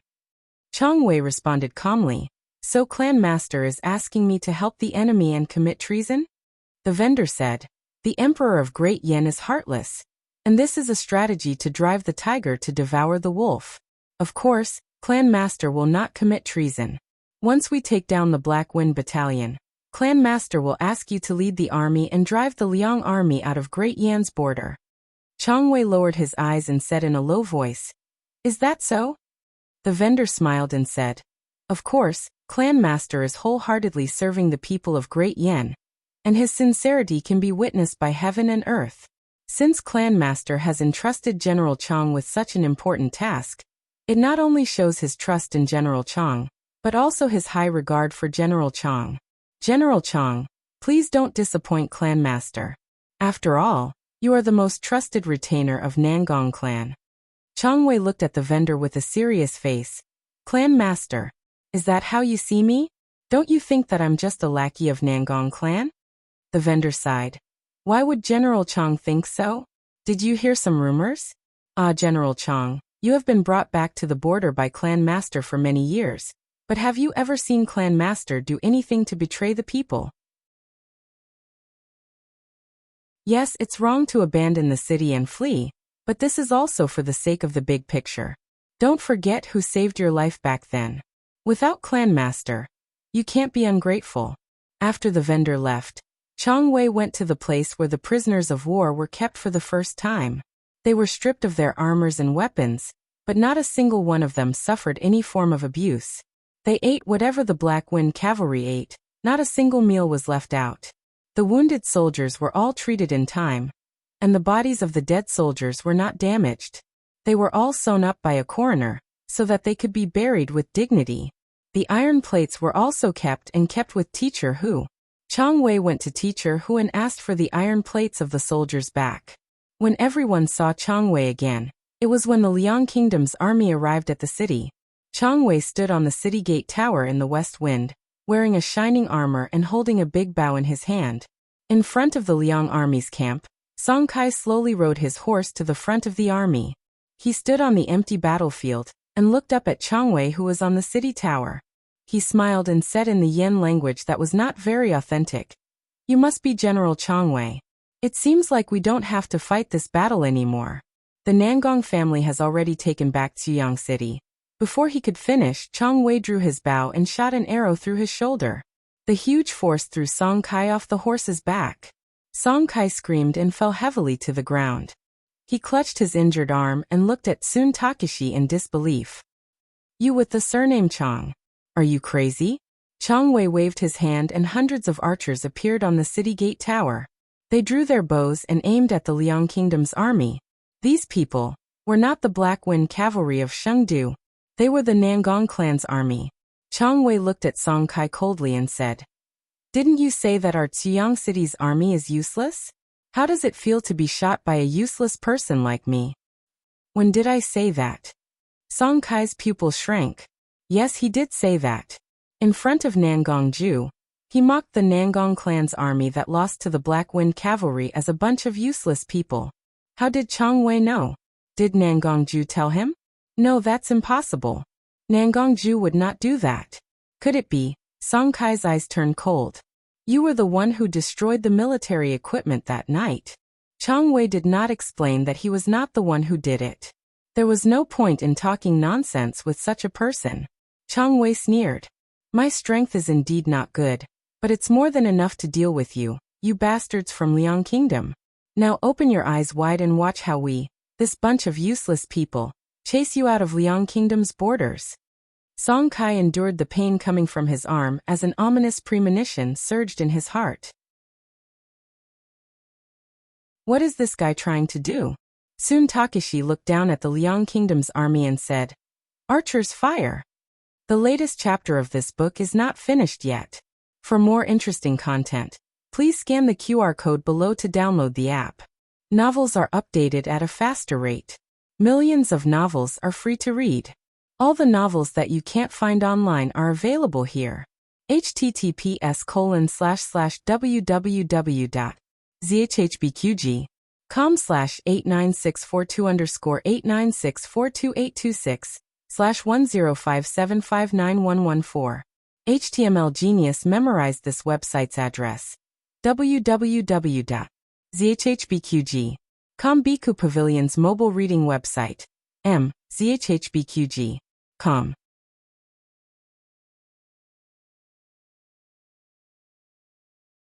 Chapter 843. The latest chapter of this book is not finished yet. For more exciting content, please scan the QR code below to download the app. Novels are updated faster and more fully. Millions of novels are free to read. Novels with content that cannot be found online are all available here. Arrows that blotted out the sky pierced through the sky, emitting soul-shaking whistles. With an unstoppable momentum, they interweaved into a dense rain of arrows in the sky. After the first row of archers finished shooting, they quickly retreated and reloaded. The archers in the back row stepped forward from the gap and mercilessly shot the arrows in their hands. A total of 3 rows of archers cooperated well. Not only did they have no gaps in their attacks, but they also allowed their arm strength to recover fully. The rain of arrows fell into the frontmost camp of the Liang army. The Liang army hurriedly raised their shields to defend. However, the shields could only block one side. They could block the front but not the front. The arrows came from different angles, but there would always be one that could enter the gap and hit the body of the Liang army. After the first round of arrows was shot, dozens of people from the Liang army fell. Sun Takashi continued to attack. The archers pulled their bows until sparks flew. The terrifying sound of the arrows piercing through the air resounded throughout the city tower. For a moment, the Liang army screamed and wailed. After 3 rounds of attack, the number of people in the Liang army who were shot had reached 100. For the Liang army that had 20,000 vanguard troops, the sacrifice of 100 people might not be a big deal. However, if it happened in a flash, it would be a very serious situation. Especially when the enemy did not lose a single soldier. They only wasted some arrows. Song Kai felt the pressure from the Ziyang army. What was going on? Wasn't Sun Takeshi the confidant of the Nangong family? Why did he start a war with the Liang army? Could it be that the Nangong family was pretending to ask for peace that night, but in fact it was to attract their attention so that Sun Takeshi could destroy the military equipment? Had the Nangong family been toying with the Liang army from the beginning? Song Kai narrowed his cold eyes. No matter what, since Sun Takeshi dared to start a war with the Liang army, then he could not blame them for turning hostile. He broke the arrow on his shoulder and shouted. He used his internal energy to send out his voice clearly. Everyone, do not panic. Listen to my orders. Vanguard left camp. Get into formation. Flying crane formation. The flying crane formation was a formation created by the divine general of the Liang kingdom, Chu Feipeng. It used the shield as the sky to form a defensive formation. Because it looked like a flying crane from above, it got its name. A single shield could only cover a limited area, but when all the shields were put together, they formed an impenetrable iron roof. The front was also blocked by the shields. There was nowhere for the arrow to hit. However, if they thought that this was all Sun Takeshi had up his sleeves, they would be too naive. Catapults. Sun Takeshi ordered.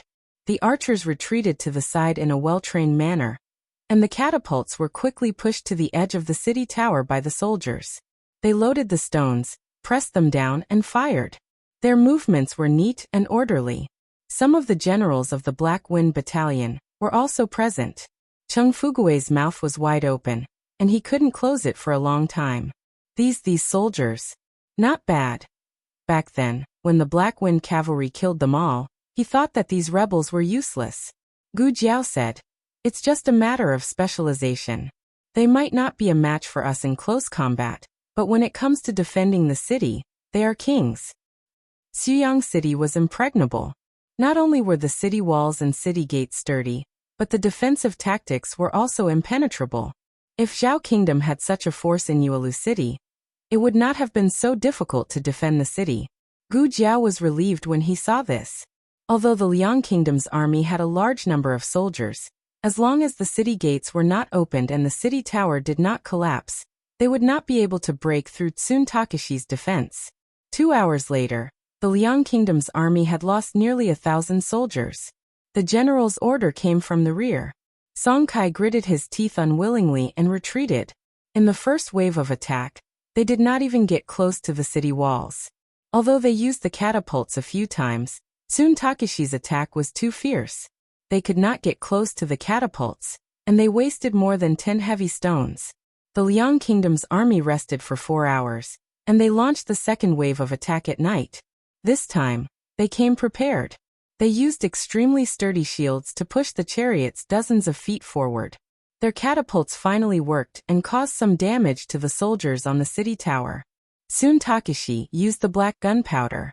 The Yen Kingdom did not have a large amount of saltpeter mines, so the raw materials for the black gunpowder were very limited. It was difficult to use it for military purposes. Sun Takeshi used all his trump cards.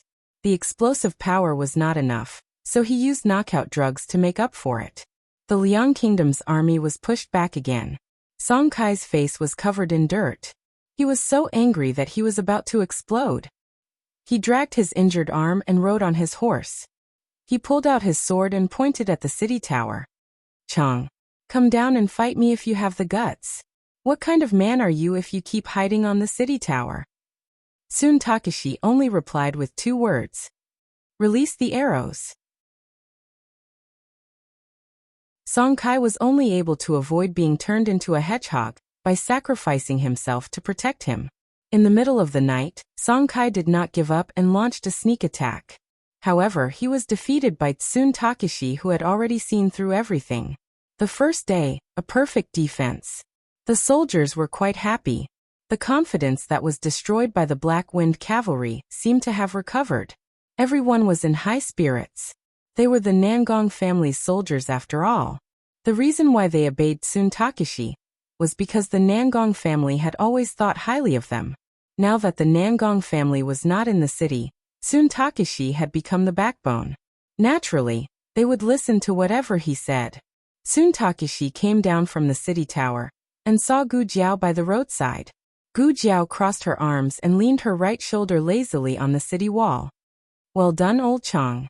Tsun Takeshi glanced at her coldly and said, "I'm not that close to you. Also, I'm doing this for the people in the city. I'm not working with you." Gu Jiao shrugged. "It doesn't matter.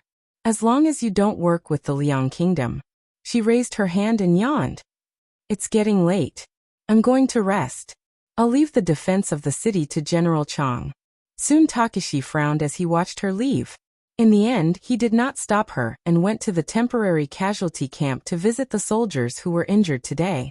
When he went in, the Nangong family's medical officer told him that a few soldiers who were seriously injured were saved by the Black Wind Cavalry's junior commander. He was busy in the casualty camp for as long as the battle on the city tower ended. He only left when it was over. "Got it," Tsun Takeshi said. In the next 3 days, the Liang Kingdom's army launched more than 10 attacks at the western city gate. Tsun Takeshi blocked all of them with great skill. There were provisions that Gu Jiao stole from Nangongze in the city.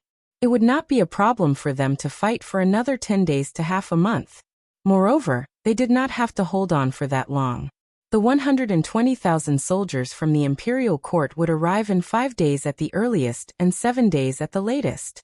The situation in Xuyang City was good. However, just as everyone was waiting for victory with joy, an accident happened. The northern city gate collapsed. It was not attacked by the Liang Kingdom's army. It was destroyed by a Nangong family's confidant who was hiding in the city. He used gunpowder to blow up the door from the inside. The confidant was a soldier in the army. He was guarding the northern city gate. It was his turn to be on duty that night. No one expected him to do such a thing. The moment the northern city gate collapsed, everyone rushed forward to capture him. However, he had already ignited the signal of fireworks. "What's that?" In the military camp, Chung Fugue looked at the fireworks in the night sky. "It's so beautiful." Li Jin frowned and said, "It's coming from the north of the city." Tong Zhong was puzzled. "Did something happen at the northern city gate?" Li Jin said, "I don't know what this signal means. Quickly send someone to check it out." They did not know what it meant. However, Tsun Takeshi knew very well that this was a signal that the city gate had been breached.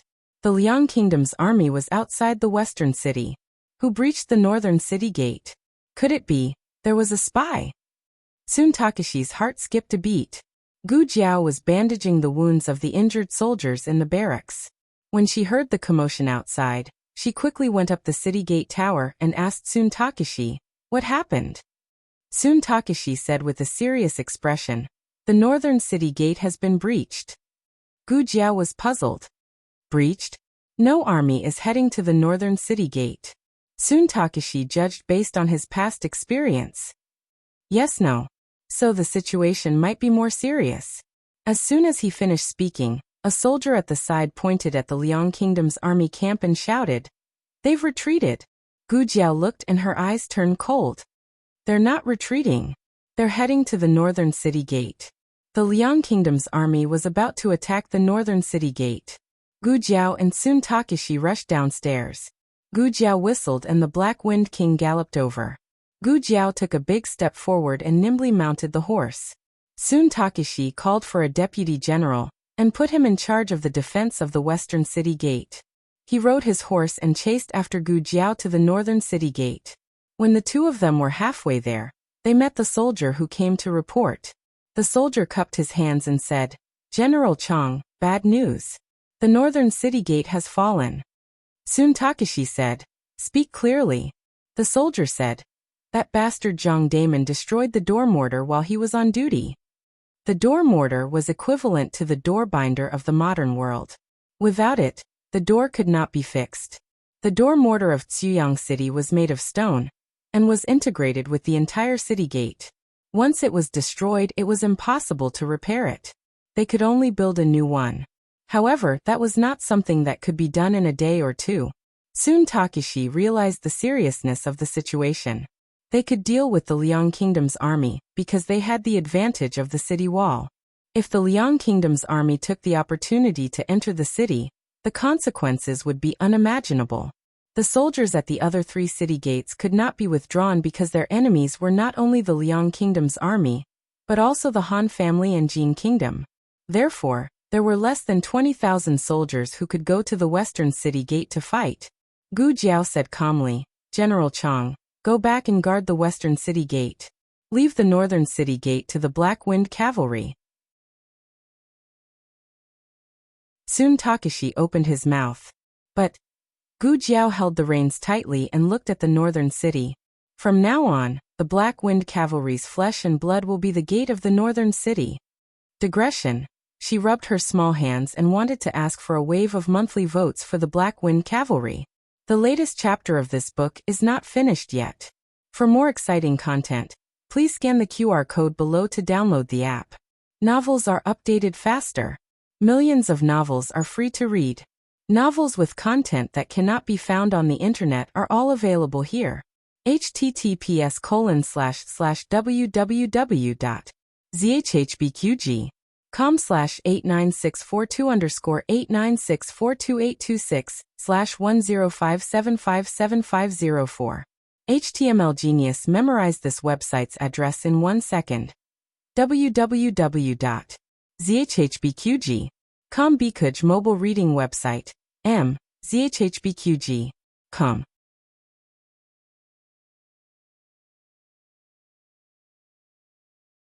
Chapter 844. The latest chapter of this book is not finished yet. For more exciting content, please scan the QR code below to download the app. Novels are updated faster and more frequently. Millions of novels are free to read. Novels with content that can't be found on the internet can be found here. Gu Jiao and Black Wind King returned to the barracks. In fact, the Black Wind Cavalry had already heard the news that the North Gate had been destroyed. The entire army was already prepared and ready to go. The soldiers and their horses were all equipped with armor, and each one of them held a spear or a sword in their hand. They stood on the west wind's biting cold training ground.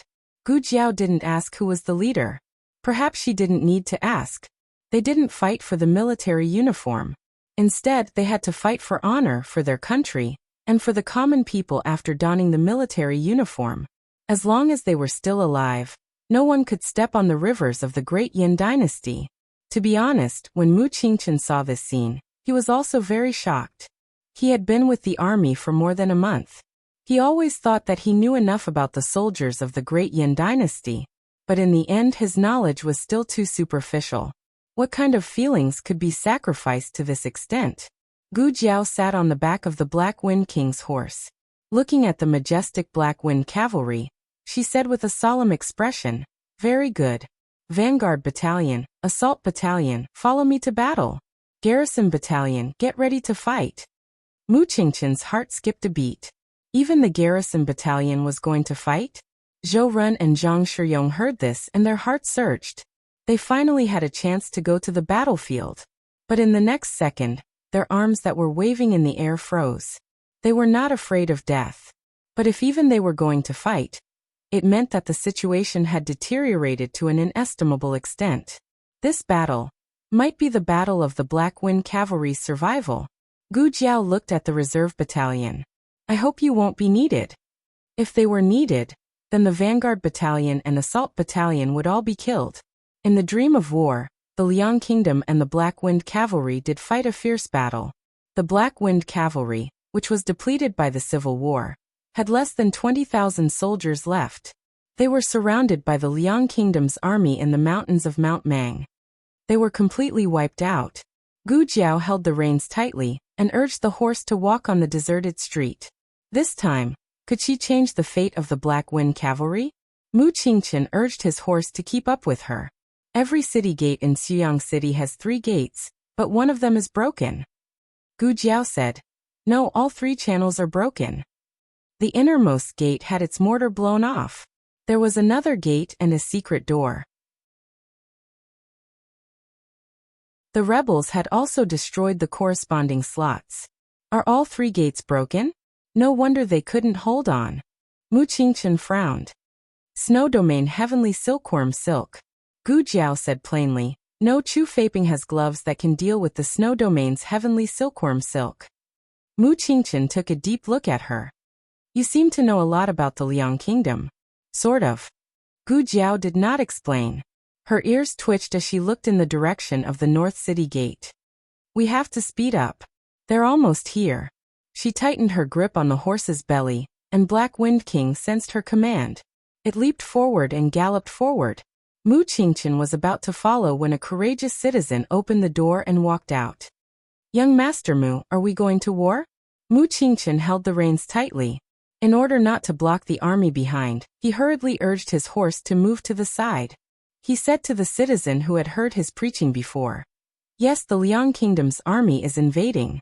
The North City Gate has been destroyed by the remnants of the Nangong family. Now Lord Shao is leading the Black Wind Cavalry to the North City Gate to meet the enemy. As he spoke, he looked at the citizens who stuck their heads out to look at him.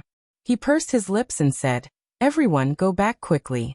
Don't come out if there's nothing important. The citizens said worriedly, then Xuyang City. Mu Qingchen looked at the young man who was leading the army and said seriously, you have to believe in Lord Shao. He will definitely protect Xuyang City. Sigh, he's still a child. An old man sighed while leaning on his walking stick. Everyone was silent. Yes. The young commander of the Black Wind Battalion was said to be a teenager. At such a young age, he was already going to fight the enemy. It was laughable that they had once suspected him of being a rebel. But which rebel in the world would use his own flesh and blood to protect the lives of the citizens in the face of life and death?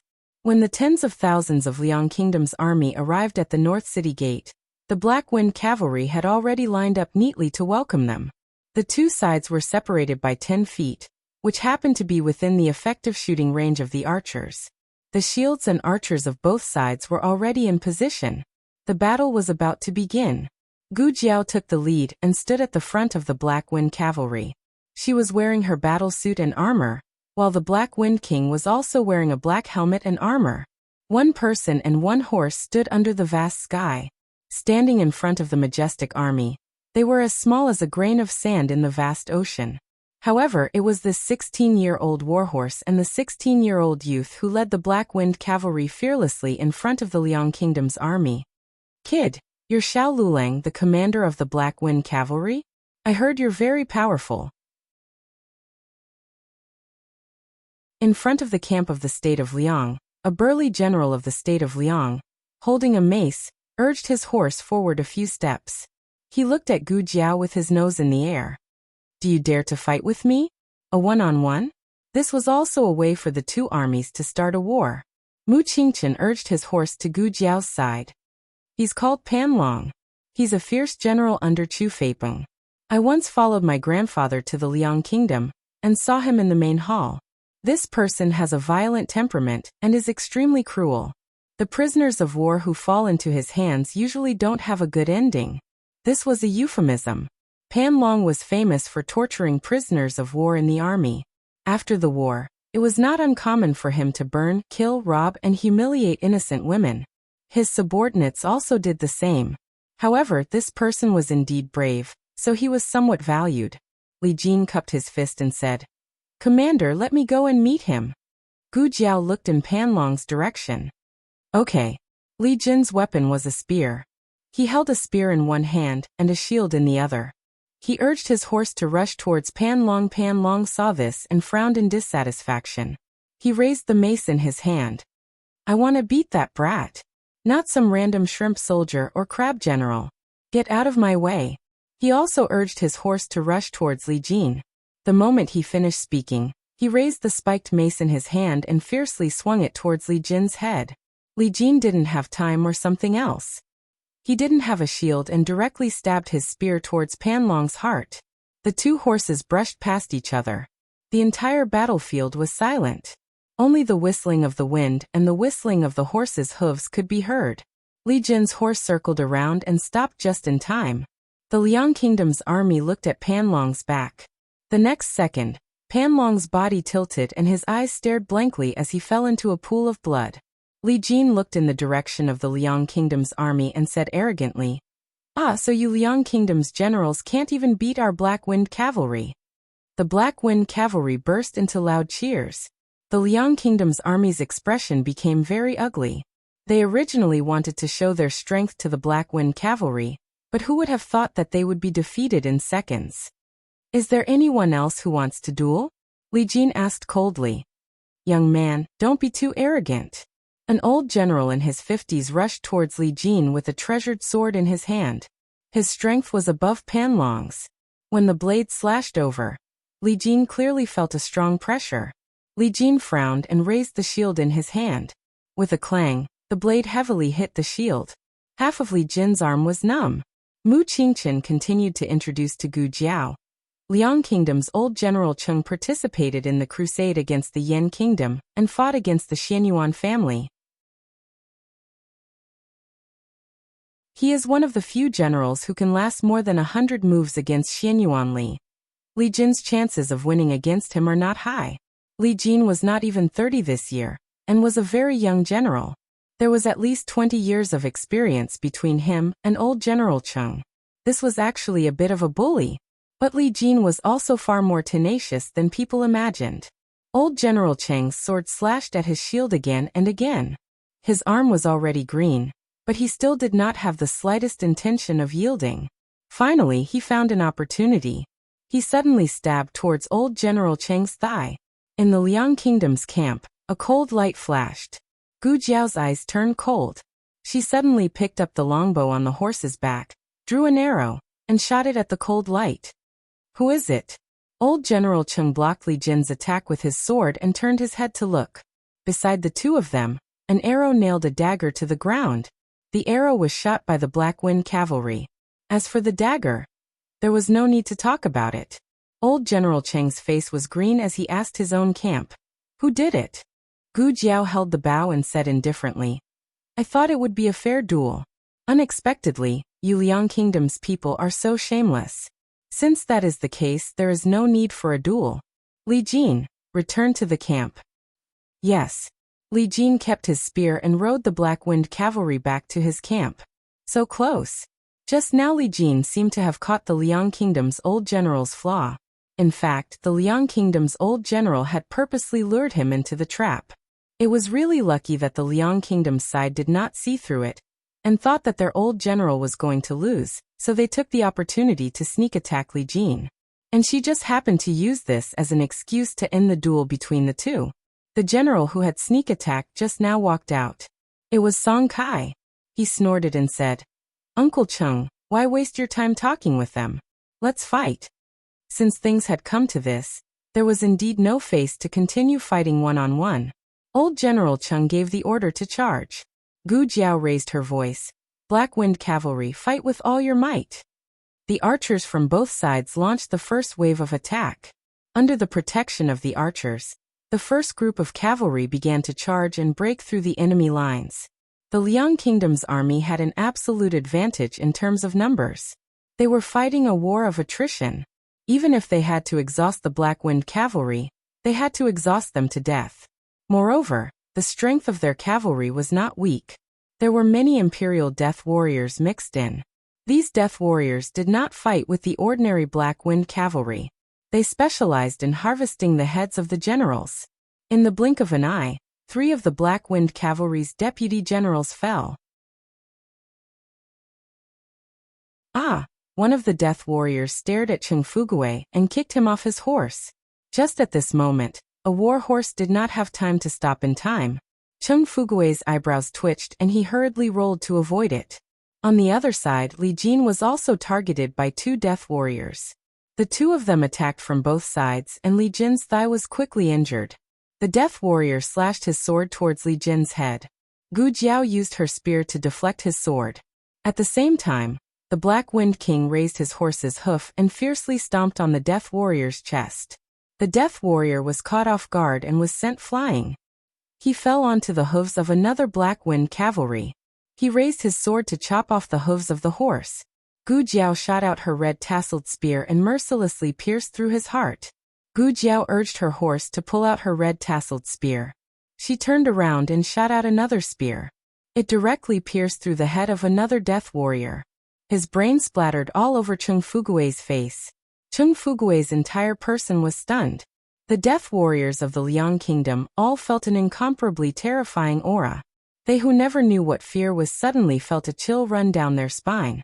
They subconsciously looked in the direction of the dangerous aura, and saw a young man dressed in red clothes and profound armor staring at them calmly. It was this calmness that made people feel an inexplicable sense of danger. It was as if endless killing was as normal as breathing in the eyes of this youth. From the moment they were stared at by this youth, they were no longer the death warriors of the Liang Kingdom. They were just the prey chosen by the killing god. The death warriors fell one by one. The youth's eyes remained calm. In the camp of the Liang Kingdom's army, several generals who were witnessing this scene all frowned. A general in his early 30s who was holding a silver spear muttered, "What is going on? That kid. How is he so powerful? Is he really only 19 years old?" Beside him, a young swordsman crossed his arms and said, "It's fake. He is not even 19 years old. According to people who have seen him, he is at most 16 or 17 years old." The silver spear general said, "Then how is he able to kill without blinking?" This was truly killing without blinking. Even his emotions did not fluctuate at all. 20 death warriors. He killed half of them in an instant. This youth's strength was too terrifying. The silver spear general was talking when his eyes suddenly widened. He is gone. Is he dead?" The young swordsman narrowed his eyes slightly. "Dead?" The silver spear general's pupils shrank. "Not good. He is coming this way." Gu Jiao said, "Left wing cover him." "Yes." Tong Zhong immediately adjusted the battle formation and covered Gu Jiao to open a bloody path. Mu Qingchen covered Gu Jiao's right wing. When the generals of the Liang Kingdom noticed something strange, Gu Jiao had already arrived in front of their formation. "Stop him!" the silver spear general yelled. A row of soldiers with long swords swarmed toward Gu Jiao. Gu Jiao pulled the reins tightly. "Boss!" Black Wind King mustered all his strength and leaped over everyone's heads. Everyone was stunned.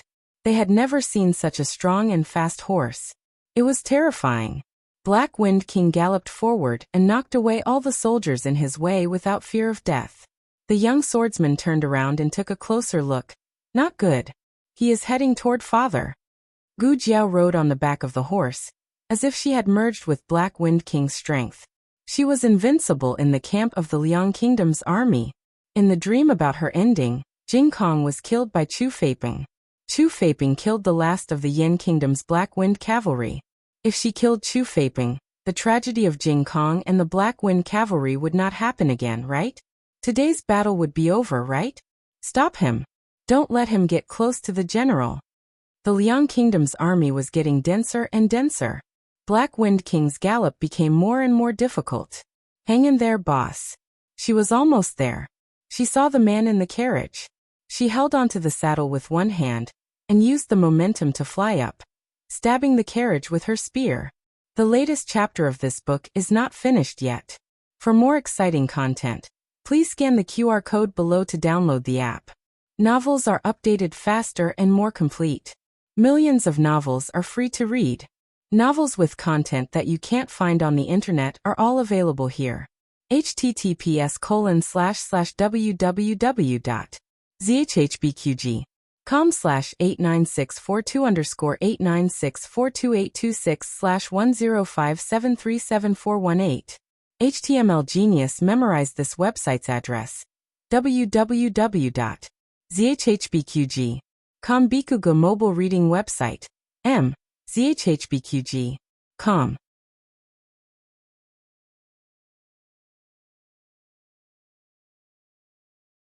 Chapter 845.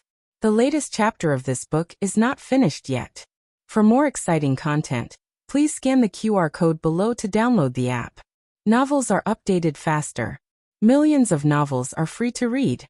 Novels that can't be found online are all available here. The spear pierced into the carriage and into the man's sleeve. Was he hurt or not? Gu Jiao frowned. In the next second, a figure quickly approached Gu Jiao's back. The speed was unbelievably fast. Gu Jiao pulled out the red tasseled spear and jumped forward. Black Wind King ran forward to catch Gu Jiao. Gu Jiao rode on horseback and looked at the cold gleaming tip of her spear. There was no blood. She actually missed? This Chu Feiping really lived up to his name. No wonder he could kill Jing Kong, who was already a young immortal general. How dare you sneak attack my foster father? The one who spoke was the young swordsman who almost hurt Gu Jiao. His name was Zhaoan and he was Chu Feiping's foster son. He had just turned 20 this year. He rode on his horse and looked at Gu Jiao and Black Wind King indifferently. He said arrogantly, "I don't want your spear. I only practice swordsmanship. However, I do like your horse. After I kill you, your horse will be mine." Black Wind King's murderous aura was overflowing. Zhaoan smiled faintly. "I like your temper." Gu Jiao said, "It's no use even if you like it. It's not yours." Zhaoan didn't want to fight with Gu Jiao. He flew up and raised his sword to stab at Gu Jiao. "It'll be mine if I steal it. Kid, take this." Gu Jiao's spear swept out, changing from defense to offense, aiming straight for his waist. Zhaoan's eyes trembled. He quickly withdrew his killing move and dodged Gu Jiao's attack. Then he raised his sword and chopped at Gu Jiao's head. He wanted to take the Black Wind King for himself, so naturally, he didn't want to hurt the Black Wind King. Therefore he focused all his attacks on Gu Jiao's upper body. Gu Jiao vaguely felt that his moves were somewhat familiar, as if she had seen them somewhere before. It couldn't be in that dream. No, in the dream, Zhaoan didn't even have time to make a move. The two of them exchanged a few blows. Zhaoan's martial arts skills were higher than expected, but it wasn't too troublesome. Gu Jiao leaped up from the horse's back and did a somersault in the air. Then, with the red tasseled spear in hand, she viciously hacked down at Zhaoan. Zhaoan's sword was split in half on the spot. Zhaoan stared at the broken sword in his hand in disbelief. How is this possible? He was the youngest swordsman in the Liang Kingdom. Gu Jiao did not care whether he was a swordsman or a slut. She once again thrust her spear toward Zhaoan in a domineering manner. Someone in the carriage shot out a dart, and it hit the tip of Gu Jiao's spear. The strong internal energy shook off the tip of the spear, but the internal energy did not stop there. Instead, it vibrated along the body of the red tasseled spear, causing Gu Jiao's arms to feel slightly numb. Her upper body was almost unable to exert any strength. However, if she thought that she could let Zhaoan go just like that, then she was too naive. Gu Jiao looked at the broken sword on the ground. She stepped on it, and the sword was flipped over. Gu Jiao used the back of her foot to kick the sword fiercely. The blade of the sword flew towards Zhaoan's back. With a blood-curdling scream, Zhaoan was stabbed by the sword, and his body fell forward in front of the carriage. He spat out blood and struggled to reach out to the carriage. "Godfather." A faint male voice came from the carriage. "Are you still not going to make a move? If you continue to watch the battle, the alliance will fall apart." Gu Jiao held the red tasseled spear in her hand tightly. Who was Chu Feiping talking to? Just as this thought flashed through her mind, 3 figures flew out from the tent at the back. This aura, this movement skill, and Hun. No, and Hun had already been killed by Long Yi. Moreover, and Hun could not have become 3 people. Then there was only one answer. These 3 were from the same sect as Hun and Long Yi. Gu Jiao finally understood why Zhao and swordsmanship looked so familiar. In fact, it was not a swordsmanship, but a movement skill used in battle. It was almost the same as Hun's. However, Zhaoan was not as strong as Hun. These 3 were different. Once they appeared, they gave Gu Jiao a deep sense of oppression. When she was in Zhao country, Gu Jiao judged experts as serious. Now it was Hun. These 3 swordsmen were all close to Hun's strength. Although they were not stronger, if the 3 of them worked together, they would be stronger than Hun. The situation was a little troublesome. On the other side, the Black Wind Cavalry was also fighting with all their strength. The war drums were beating, and the sounds of killing shook the sky. The guards on the city tower watched as the Black Wind Cavalry bathed in blood for the people of Ziyang City, but they could not do anything. These dangers should have been borne by them, but now the Black Wind Cavalry was shouldering all of them. At first, a considerable number of them were watching the battle with the mentality of taking revenge for the Black Wind Cavalry's sacrifice. However, as the battle continued, everyone was moved. Only when they had seen death did they know how lucky they were. The Black Wind Cavalry fought with them and killed their companions. However, at the same time, the Black Wind Cavalry replaced them to fight. Blood flowed like a river from them to the Black Wind Cavalry. Another Black Wind Cavalry fell under the siege of the Liang country's army. A guard stepped forward and punched the city wall. Damn it! He turned his head and looked at the general beside him. General G, let's go down and fight. Another guard gritted his teeth and said, Yes, General G. There are too many soldiers in the Liang country's army. If this continues, the Black Wind Cavalry will not be able to hold on. General G clenched his fist and said sternly, Everyone stay here and wait for orders. All the guards said in unison, General. General G said with a complicated expression, This is a military order. Did he not want to fight? Did he not want to drive the Liang country out of the Great Yin? He wanted to do that even in his dreams. However, they could not mess up the plan. They had to preserve their strength. Once their defense was reduced to a certain extent, the Han family and the Jin country's army would immediately attack Chuyang City. They were not afraid of death. They could not die. They could not be impulsive and let the Black Wind Cavalry sacrifice themselves in vain. Chung Fugue's eyes were red from killing. His body was already covered with cuts and bruises, but he forced himself not to fall. The attack was divided into 4 groups: left, right, middle, and rear. The first 3 groups were responsible for killing. Once a large number of Black Wind Cavalry fell, the rear group would immediately replace them. On the long street in the city, the soldiers of the garrison camp moved forward step by step. This meant that more and more of their comrades on the front line had lost their ability to fight. They were eager to fight, but they did not want to be the ones to die in such a situation. Everyone's eyes turned red when they saw their companions being carried back by the medical officers in one piece and covered in blood. The medical officers hurriedly carried the injured soldiers back to the nearby tents. The leading medical officer said, Also call a few more people. You 2 don't have to go. There were 2 unwritten rules in the 6 states. When 2 armies fought, 1 was not to kill the envoys, and 2 was not to kill the medical officers. Even so, being accidentally injured was still a common thing. The 2 medical officers who had slightly cut their arms said in unison, We are fine. The 2 of them indeed only had superficial wounds. Moreover, they did not have enough manpower, so the chief medical officer had to allow them to continue to the battlefield. Gu Jiao was surrounded by 3 swordsmen. Don't touch that horse. The man in the carriage said lightly. Don't worry, we will only kill him. The middle-aged man with a white face and no beard held a long sword.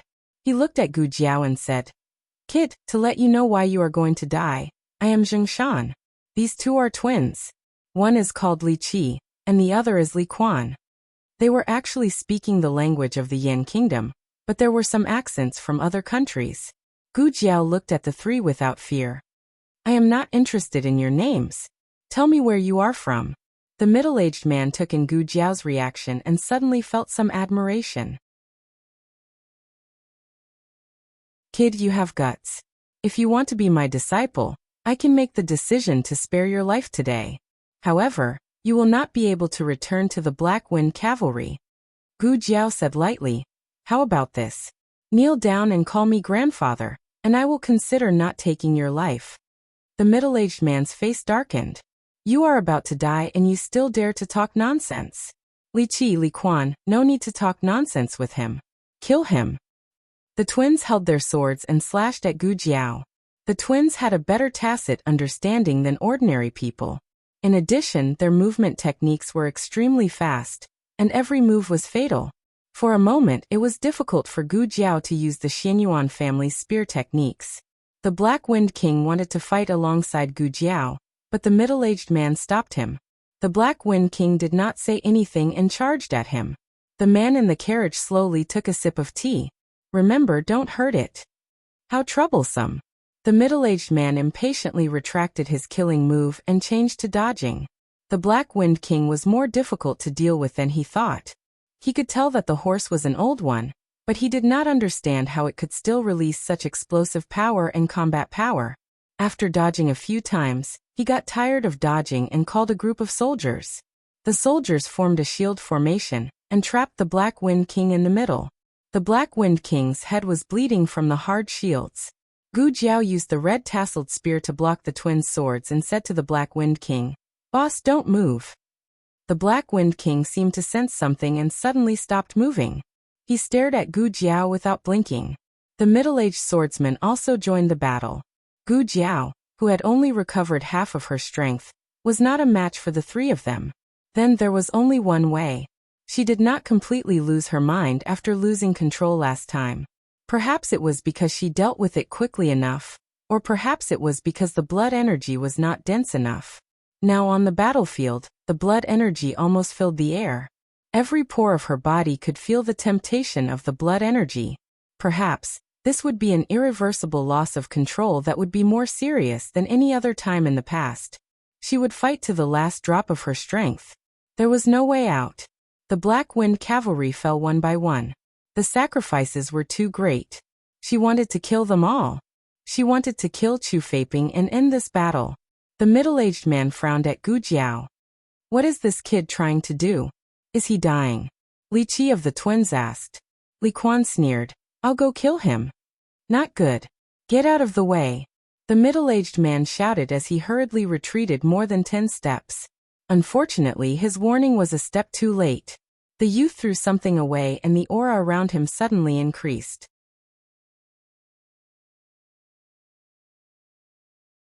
Li Quan's sword slashed at the youth's shoulder. The youth did not dodge and instead caught Li Quan's sword with his bare hands. The youth's eyes suddenly emitted a chilling murderous aura. The youth's fingers snapped and broke Li Quan's sword. Li Quan's expression changed. He wanted to pull out his sword and escape, but the youth's spear pierced through his heart. This murderous aura.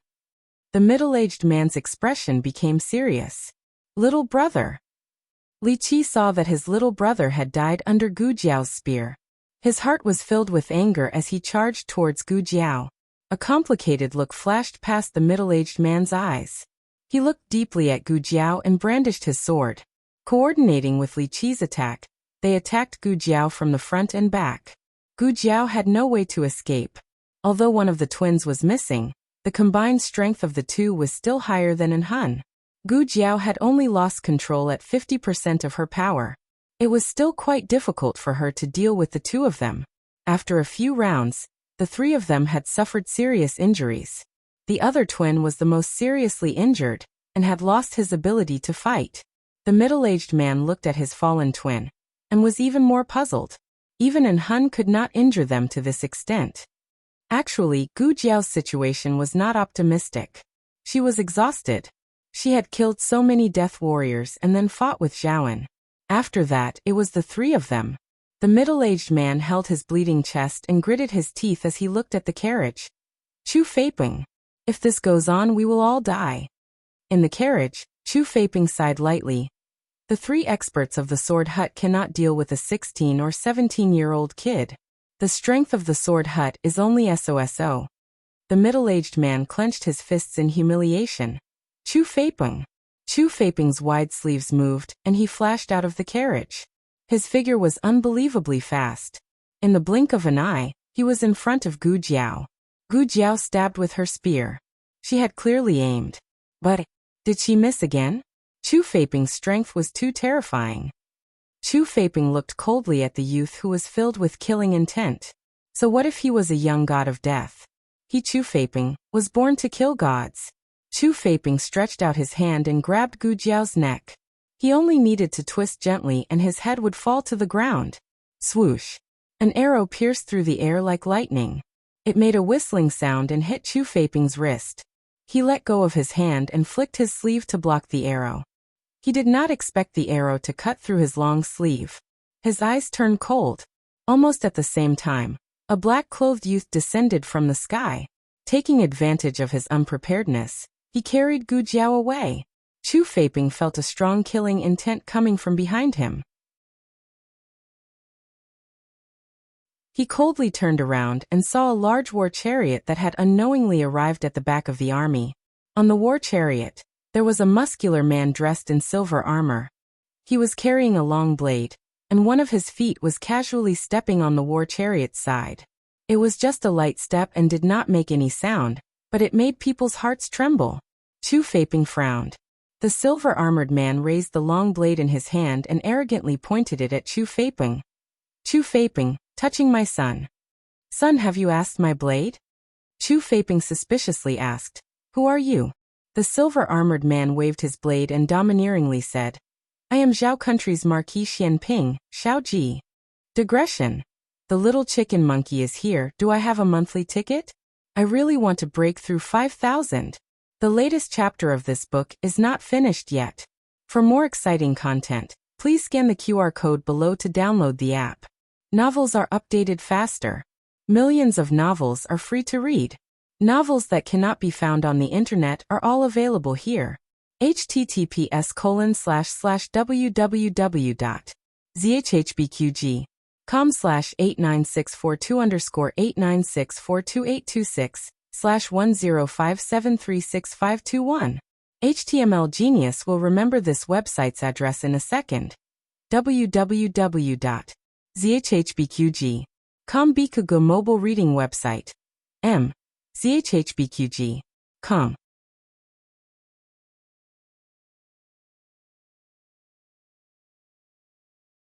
Chapter 846. The newest chapter of this book is not finished yet. For more exciting content, please scan the QR code below to download the app. Novels are updated even faster. Millions of novels are free to read. Novels with content that can't be found online are all available here. Xiaoji. Chu Feiping clenched his fists and furrowed his brows.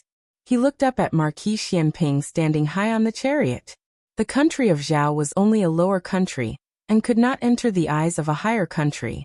However, Chu Feiping had heard of this name before. A man who was on the beauty rankings of the 6 countries, had even pushed down the princess of the country of Liang. As a man, he did not pay attention to this kind of thing. However, his sister was an imperial concubine, and he could hear her chatter every time he entered the palace. In addition, he heard that this person did not have a good reputation. He was arrogant and extremely shameless. Those who had fought with him all had headaches over this person. Chu Feiping formed an initial impression of Marquis Xianping based on the information he had heard in the past. That was an embroidered pillow that liked to play tricks. As he thought about it, Chu Feiping did not feel much fear towards Marquis Xianping who came on the chariot. However, it was very strange. Didn't the army of the country of Zhao go to Qishui to attack the navy of the country of Yan? Why did Marquis Xianping come to Yan Gate Pass? Also, the chariot under his feet looked a bit familiar. Marquis Xianping. And I stole it from the camp of the country of Liang in the valley. Chu Feiping temporarily put aside his doubts and looked lightly at Marquis Xianping. It seems that you recognize this general. Chu Feiping could speak the language of the country of Zhao. Marquis Xianping curled his lips. If you want to fight, you have to figure out which chicken you want to kill and which dog you want to kill. Chu Feiping's face darkened. Marquis Xianping, you are impudent.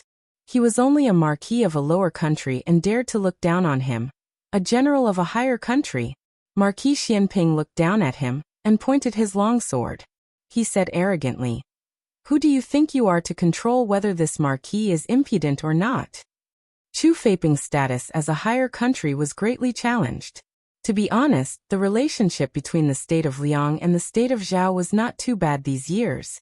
The 3 major states all had their own tributes. For example, the state of Zhao tributes the state of Liang, the state of Zhao tributes the state of Yan, and the state of Qin tributes the state of Jin. Just last year, their country of Liang's Prince Yu went on a diplomatic trip to the country of Zhao. It seemed that the negotiations went well. After Prince Yu returned to the capital, he put in a lot of good words for Zhao. Thinking of this, Chu Feiping temporarily suppressed the surging anger in his heart.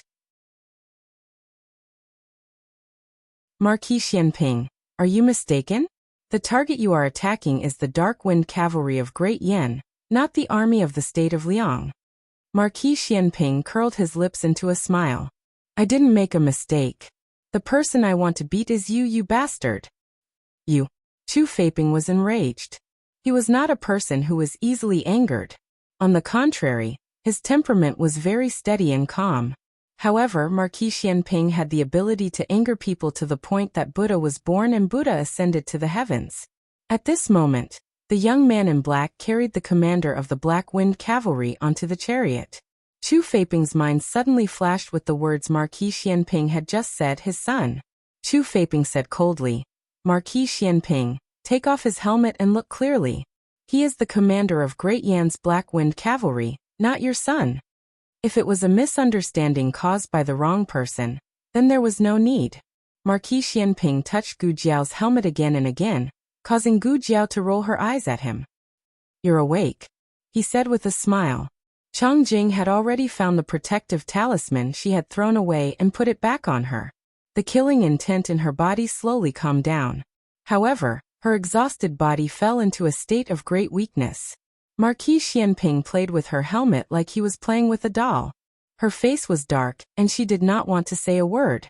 This was definitely not an interaction between strangers. Chu Feiping's heart surged with an ominous premonition. Could it be that you? Marquis Xianping took back his dirty hand and looked at Chu Feiping. He pointed at Gu Jiao and said, What's his name? Chu Feiping, Xiao Lulang. Marquis Xianping's lips curled. What's mine? Xiaoji. Xiao Lulang Xiaoji. Yes, I heard that this little commander came from Zhao country. So he and Marquis Xianping were really father and son. Hey, are you done being arrogant up there? Can we not push it anymore? The chariot is very heavy. Suddenly, a man's voice came from behind the chariot. Chu Feiping narrowed his eyes. There was someone else.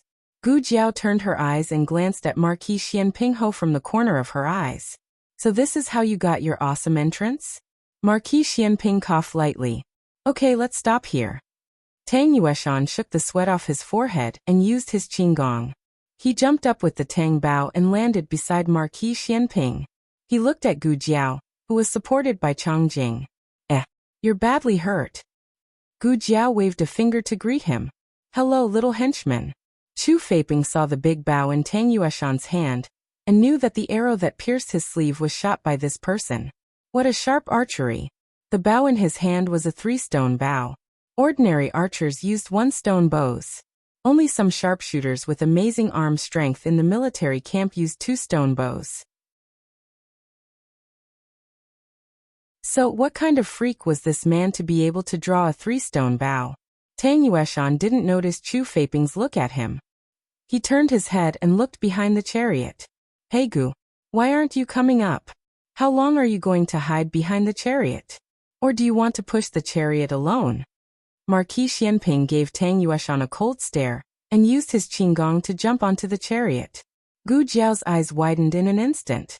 At this moment, her mask was down, only revealing a pair of eyes that had regained their calmness. She blinked and somehow found the strength to pull out a small notebook and a charcoal pencil from her armor. She wrote crookedly, Brother, long time no see. This action exhausted Gu Jiao's last bit of strength. After she finished writing, her head tilted, her hands dropped, and she fainted. Marquis Xianping's breath was stuck in his throat. Tang Yueshan checked Gu Jiao's breath. She was still breathing. He turned to Chu Feiping. This is the guy who hurt Xiaoya. Lulang? He has some skills. Who's going to fight him? Marquis Xianping had seen the fight from afar. This general of the Liang kingdom was extraordinary in martial arts. They must not underestimate him. Together. Marquis Xianping said seriously. As soon as he finished speaking, Song Kai arrived with a group of masters. It seems that we can't fight together. Tang Yueshan stretched his neck and drew the big bow in his hand. Leave these people to me. He occupied the commanding position, and was perfect for shooting masters. Changjing. Marquis Xianping gave the boy in black a look. Changjing walked to Marquis Xianping, and stuffed the unconscious Gu Jiao into his hands. Marquis Xianping trembled. What are you doing? I'm going to kill someone. Changjing said expressionlessly. She pulled out the long sword on her back and stabbed at Chu Feiping. Marquis Xianping looked at Gu Jiao lying on his arms. His whole body stiffened. His arms were stretched out as if he couldn't wait to send her far away. Marquis Xianping. What? Take this girl away. He didn't care about this stinky girl. She didn't want to be the daughter of a marquis, and came all the way to the Yin Kingdom. She even learned to fight like a man.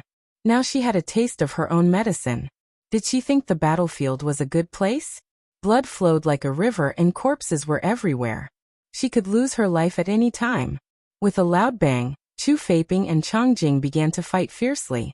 The commotion caused by their fight was so great that Chu Feiping sent a rock flying with a palm strike. The stone flew straight at Gu Jiao. Marquis Xianping gritted his teeth. He held Gu Jiao with one hand, and picked up the shield on the ground with the other to block the flying stone. Song Kai didn't stay idle either. Seeing the masters dying one by one under Tang Yueshan's arrows, he also sent out his own archers. The rain of arrows covered the sky and covered the earth as they came at them. Marquis Xianping knelt on one knee. He was very disgusted but had no choice but to use the shield to protect Gu Jiao in his arms. The arrows hit the hard shield. Fortunately, the shield was specially made in the Liang Kingdom. It was incomparably strong and durable. If it were the shield of the Zhao Kingdom, it would have been shot into a sieve. Even so, it wasn't easy for him to block so many arrows all by himself, okay? Marquis Xianping. You, do something. Marquis Xianping suddenly sensed something. He turned his head and saw that Marquis Xianping had circled behind him, and was squatting on the ground to dodge the arrows. Marquis Xianping. Can you be a little more shameless? Chu Feiping and Chang Jing exchanged more than 10 moves, but still couldn't finish off the young Chang Jing. Chu Feiping unsheathed the sword at his waist. These days there aren't many young people who can force me to use my sword. Kid, you and Xiao Lulang are the same. Both of you have made me look at you in a new light. Unfortunately, you are loyal to the wrong person. With your ability, if you are willing to pledge allegiance to me, I will give you a bright future. Chang Jing thought for a while and said to Chu Feiping, dream on. Chu Feiping choked. This was the nonsense that little Jingkong had learned from Su Porridge, and then it was learned by Chang Jing. Chu Feiping said coldly, Kid, it seems that you refuse a toast only to be forced to drink a forfeit. Very well, this general will kill you first, then kill the rest of them. Next, this general is going to be serious. You better be careful. Chu Feiping's reputation was not undeserved. Back then he was as famous as Gong Sunyu and Xianyuan Cheng. He once challenged Xianyuan Li alone, and successfully lasted more than 100 moves. Even Xianyuan Li couldn't help but praise his swordsmanship. Chang Jing's swordsmanship was mainly fast, and his was known for its dominance. In the first move, Chang Jing's arm was numb. In the second move, Chang Jing's meridians were shattered. In the third move, Chang Jing's weapons were all broken. Chang Jing looked at Chu Feiping and then at the bare sword hilt in his hand. He frowned and rushed back to the chariot. I can't beat him. The rain of arrows had been suppressed by Tang Yueshan, so the chariot was safe for the time being. Stay here, Marquis Xianping said to Chang Jing, then jumped off the chariot with his long saber. He held the long saber hilt and walked toward Chu Feiping step by step. The frivolous aura on his body was rapidly fading away, and in its place was an overbearing murderous aura that made people tremble in fear. If the junior commander of the Black Wind Battalion was said to be a young killing god, then the person in front of them was the king of the netherworld from the 9-tier purgatory. His entire aura changed. His footsteps silently stepped on the sand, but it also seemed to be stepping on everyone's hearts. Everyone's heart sank. As he walked closer, the tip of his saber scratched the ground with a piercing sound. The dark clouds in the sky pressed down layer by layer, and the sky became gloomy.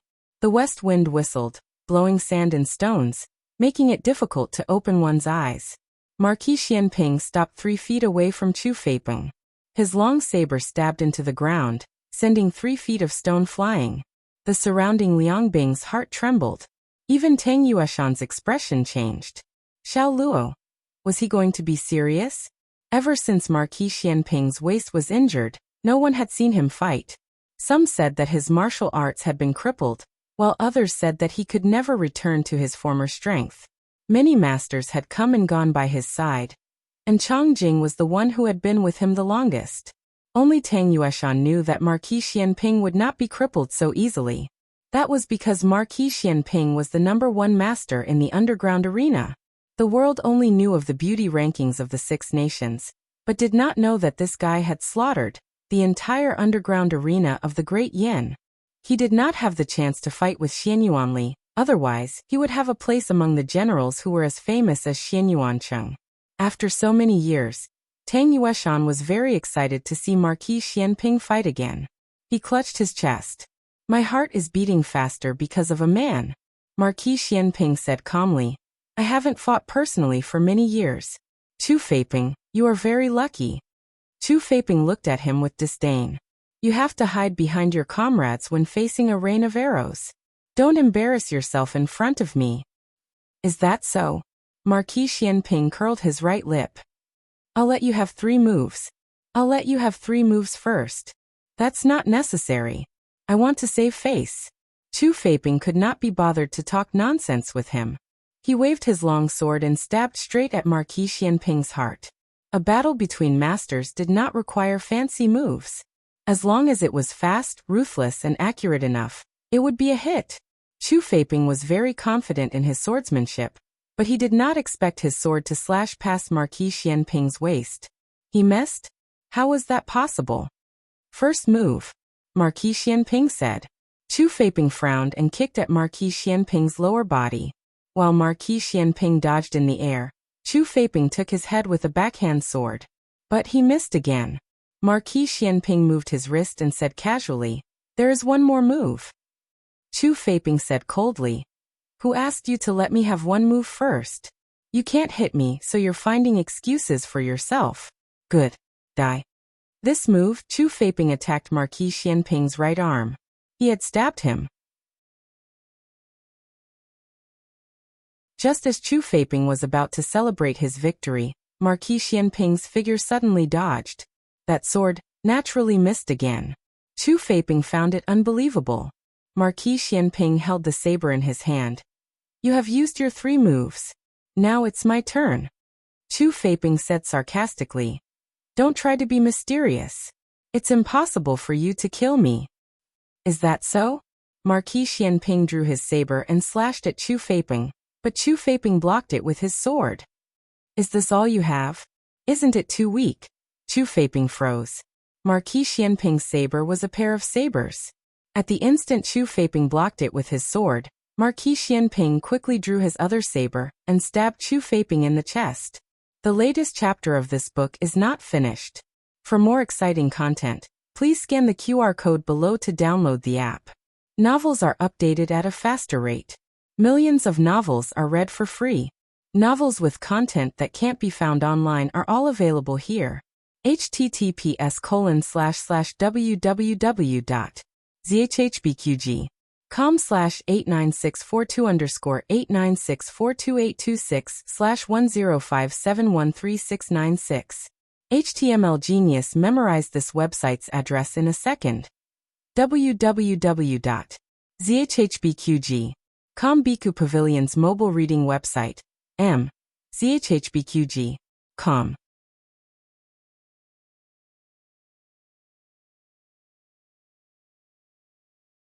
Chapter 847. The latest chapter of this book is not finished yet. For more exciting content, please scan the QR code below to download the app. The novel was also updated at a faster rate. Millions of novels were read for free. There are all kinds of novels that can't be found online here. Chu Feiping lowered his head in disbelief and looked at the long saber that had pierced his chest. He did not expect Xianping Ho to be so fast, nor did he expect that it was actually a pair of sabers. Tang Yueshan's heart raced. What the F***ck? Actually, it wasn't too appropriate to call it one move. Strictly speaking, the 3 moves that Marquis Xianping Ho gave Chu Feiping should also be counted. Although he didn't seem to attack, he was actually observing. There was no such thing as a free reward in this world. And there was no such thing as an easy victory. It was all about tempering one's troops and preparing one's horses. From the moment Chang Jing and Chu Feiping exchanged blows, Xian Pingho began to observe and analyze Chu Feiping's moves. But that was from afar, and it was inevitable that he would miss out on some details. Thus he allowed him to make 3 more moves, closely watching the details of every move he made. Although it seemed like he had only taken the initiative to attack once, he had already exchanged more than 100 blows with Chu Feiping in his mind when they were on the war chariot. Tang Yueshan said in admiration, "Old Xiao, you're amazing." Marquis Xian Pingho said very pertinently, "Chu Feiping is not weak. He lost so quickly because he underestimated his opponent." Tang Yueshan felt that what Marquis Xian Ping said was reasonable, but why did it sound so unbelievable when such humble words came from Marquis Xian Ping's mouth? Marquis Xian Ping sighed in all seriousness. If he wasn't so careless, he might have been able to last 1 more move against me. Tang Yueshan was speechless. You can only choose between your dignity and your life, right? Hiss. Marquis Xian Ping suddenly sucked in a breath of cold air and bent down. He used one hand to support himself on the ground with the long saber, and the other hand to support his waist. "I this Marquis waist." The corner of Tang Yueshan's mouth twitched. "Can you be more handsome than 3 seconds? Marquis Xian Ping said bitterly. "What are you standing there for? Come down and help me up." Tang Yueshan pursed his lips and was about to jump down from the chariot when he saw Chu Feiping, who was lying in a pool of blood, pick up the sword on the ground and thrust it at Marquis Xian Ping's back. Marquis Xian Ping was tormented by his waist injury and was caught off guard. It was too late for Tang Yueshan to react. The long sword had already stabbed out. He turned pale with fright and shouted, "Old Xiao!" Below the city wall, the Liang army and the Black Wind cavalry were still engaged in an intense battle. The left wing of the Black Wind cavalry suffered the heaviest casualties. Cavalry and war horses constantly fell, but new war horses and cavalry were constantly replenished. After Tang Zhong escorted Gu Jiao to the rear of the Liang Kingdom's army, he immediately rushed back, but he was still unable to turn the tide. He had been stabbed 3 times, twice in his left leg and once in his abdomen. Even his armor had been pierced through. Judging from the situation of the battle between the 2 armies, the Liang Kingdom's army had suffered more losses. However, the Liang Kingdom's army also had more people. Even if the ratio was 3 to 1, the Liang Kingdom's army would still be the last to survive. Tang Zhong swung his sword at another Liang soldier. Unfortunately, he had used up all his strength, and this sword strike did not cause any damage to his opponent. The other party only staggered for a moment before immediately charging at Tang Zhong. Tang Zhong did not have the strength to dodge this sword. He was very clear that he could not even pick up the sword. He was going to die. "Junior Commander, I may have to go first. I have misunderstood you in the past. Please don't blame me. You have to live well and lead the Black Wind cavalry to win this battle. In the next life, we will fight side by side." Tang Zhong fell to the ground. However, the Liang Kingdom soldier did not stab him. Mu Qingchen killed him with a single strike. Mu Qingchen helped Tang Zhong to his feet, and while protecting Tang Zhong, he fought his way out. The once spotless first young master of Xingdu was now covered in the blood of the enemy. Every move he made was a killing move. He did not give the enemy any chance to survive. In just a few days, the cruel battlefield had taught him a profound truth. Mercy to the enemy was cruelty to the companions. Cheng Fugui and Li Jin's situation wasn't very good either. Cheng Fugui had been injured before, and although he had recovered, the strength in his left arm was still a lot weaker than before after 100 days of recovery. The middle army had already been fighting with the right wing. Cheng Fugui and Li Jin were guarding each other. Cheng Fugui gasped, "The vanguard can't hold on much longer." Li Jin swallowed his saliva and said with difficulty, "The vanguard can't hold on much longer.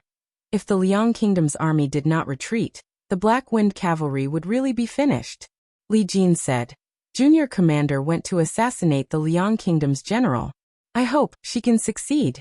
Cheng Fugui said, "But it has been so long." Cheng Fugui did not finish his words, but the 2 of them knew. They saw with their own eyes that Tang Zhong escorted Gu Jiao to the back of the Liang Kingdom's army. It had been half an hour since then. It would not take that long to assassinate a person. Unless Junior Commander was in trouble. Or even worse, the junior commander had been killed instead. The two of them clenched the spears in their hands, thinking that the fierce and cute junior commander might die in the hands of the Liang Kingdom's bastards. Their hearts burned with a raging fire. Kill. Kill these F***king bastards. While the two of them were fighting, a low bugle sounded from the back of the Liang Kingdom's army. This was the bugle call to attack? The Liang Kingdom's army was going to attack. Junior commander was killed. Woo! Another bugle call sounded. Wait, no, this was not an attack. It was a retreat. The Liang Kingdom's army was retreating. Ha ha. Accompanied by a wild laughter, a man wearing the Yin Kingdom's armor rushed out from the Liang Kingdom's army with a bloody head in his hand. Chu Feiping's head is here. Your Liang Kingdom's general was killed. The Yin Kingdom's reinforcements are here. Bastards from the Liang Kingdom. Give me your life. It was Tang Yueshan. The Liang Kingdom's army was in chaos. They even panicked when they retreated. The Black Wind Cavalry, who were already at the end of their rope, suddenly became energetic. The imperial court's reinforcements were finally here. The Liang Kingdom's general was finally dead. The Liang Kingdom's army was leaderless. If they did not kill now, when would they? Chung Fugui shouted at the top of his lungs. He raised the spear in his hand and shouted, "Bastards from the Liang Kingdom killed so many of our Black Wind Cavalry. You want to escape? Not so easy. Brothers, charge for me. Kill them all." Since the imperial court's army was here, the garrison camp did not need to be a reserve force anymore. Li Jin ordered his subordinates, "Go and tell General Zhou and General Zhang that the garrison camp will join the battle. Kill the bastards from the Liang Kingdom." Yes. What followed was a full-scale revenge by the Black Wind Cavalry. Of the 80,000 Liang Kingdom's army that attacked the city, less than 30,000 managed to escape safely. However, when the Black Wind Cavalry reached the rear, they did not find any trace of the imperial court's army. There was only a chariot that was destroyed by the fleeing Liang Kingdom's army, and 3 dusty men sitting cross-legged on the roadside, old, middle-aged, and young. Next to the old man was their young commander, and next to the young man was a Liang Kingdom soldier of unknown identity. The Black Wind King was next to the young commander, sniffing the young commander's breath from time to time. The young commander was still alive but unconscious. Along the way, the young commander was alert and vigilant. He did not even relax when he was sleeping. However, they did not know if it was an illusion. But at this moment, the young commander seemed to be sleeping very soundly beside these people. They did not have the heart to disturb him. After a while, one of the cavalrymen said weakly, What's going on? Aren't they Great Yan's reinforcements?" "Don't tell me the Great Yan's reinforcements that the lunatic was talking about are these guys? Ha ha ha ha. It's so fun to kill them. Liang bastards. Don't run away. Keep fighting with your grandfather." Everyone was speechless. Ugh, that lunatic is here. Tang Yueshan jumped off his horse. He was riding a Black Wind Cavalry, and he felt so good.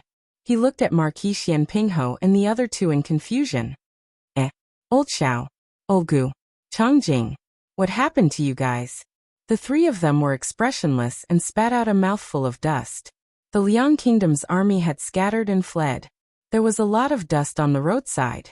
The Liang soldier lying on the ground was Chu Feiping. The head in Tang Yueshan's hand was not Chu Feiping's head, but a Liang soldier's.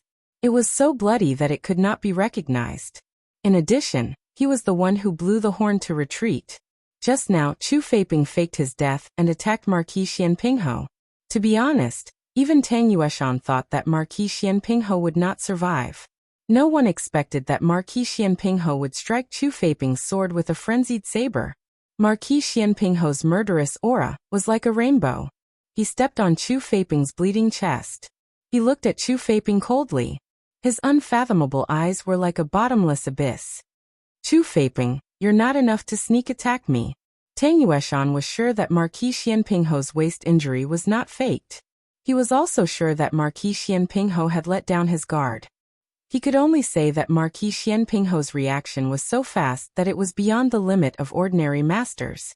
He was able to fight his way from the underground arena of Zhao Kingdom to Yin Kingdom. He was the number one of the lower kingdoms and defeated the number one of the higher kingdoms. He did not rely on luck, but on his strength. However, he hid his real identity and appearance in the underground arena. The only time he lost his mask on the street was when the artist upstairs saw him. Since then, he set a precedent for men to be on the beauty list of the 6 kingdoms. Let him think. Who knocked off old Zhao's mask? It seemed to be a woman, called something Yen. The latest chapter of this book is not finished yet. For more exciting content, please scan the QR code below to download the app. Novels are updated faster and more complete. Millions of novels are free to read. Novels with connotations that you can't find on the internet are all available here. https://www.zhbqg.com/89642_8964286/1057132449. HTML Genius memorized this website's address in 1 second. www.zhbqg.com Bikuj mobile reading website. zhbqg.com. You're tuning in to the Earbook Haven YouTube channel. Don't forget to subscribe and join us on this journey to catch the most captivating stories.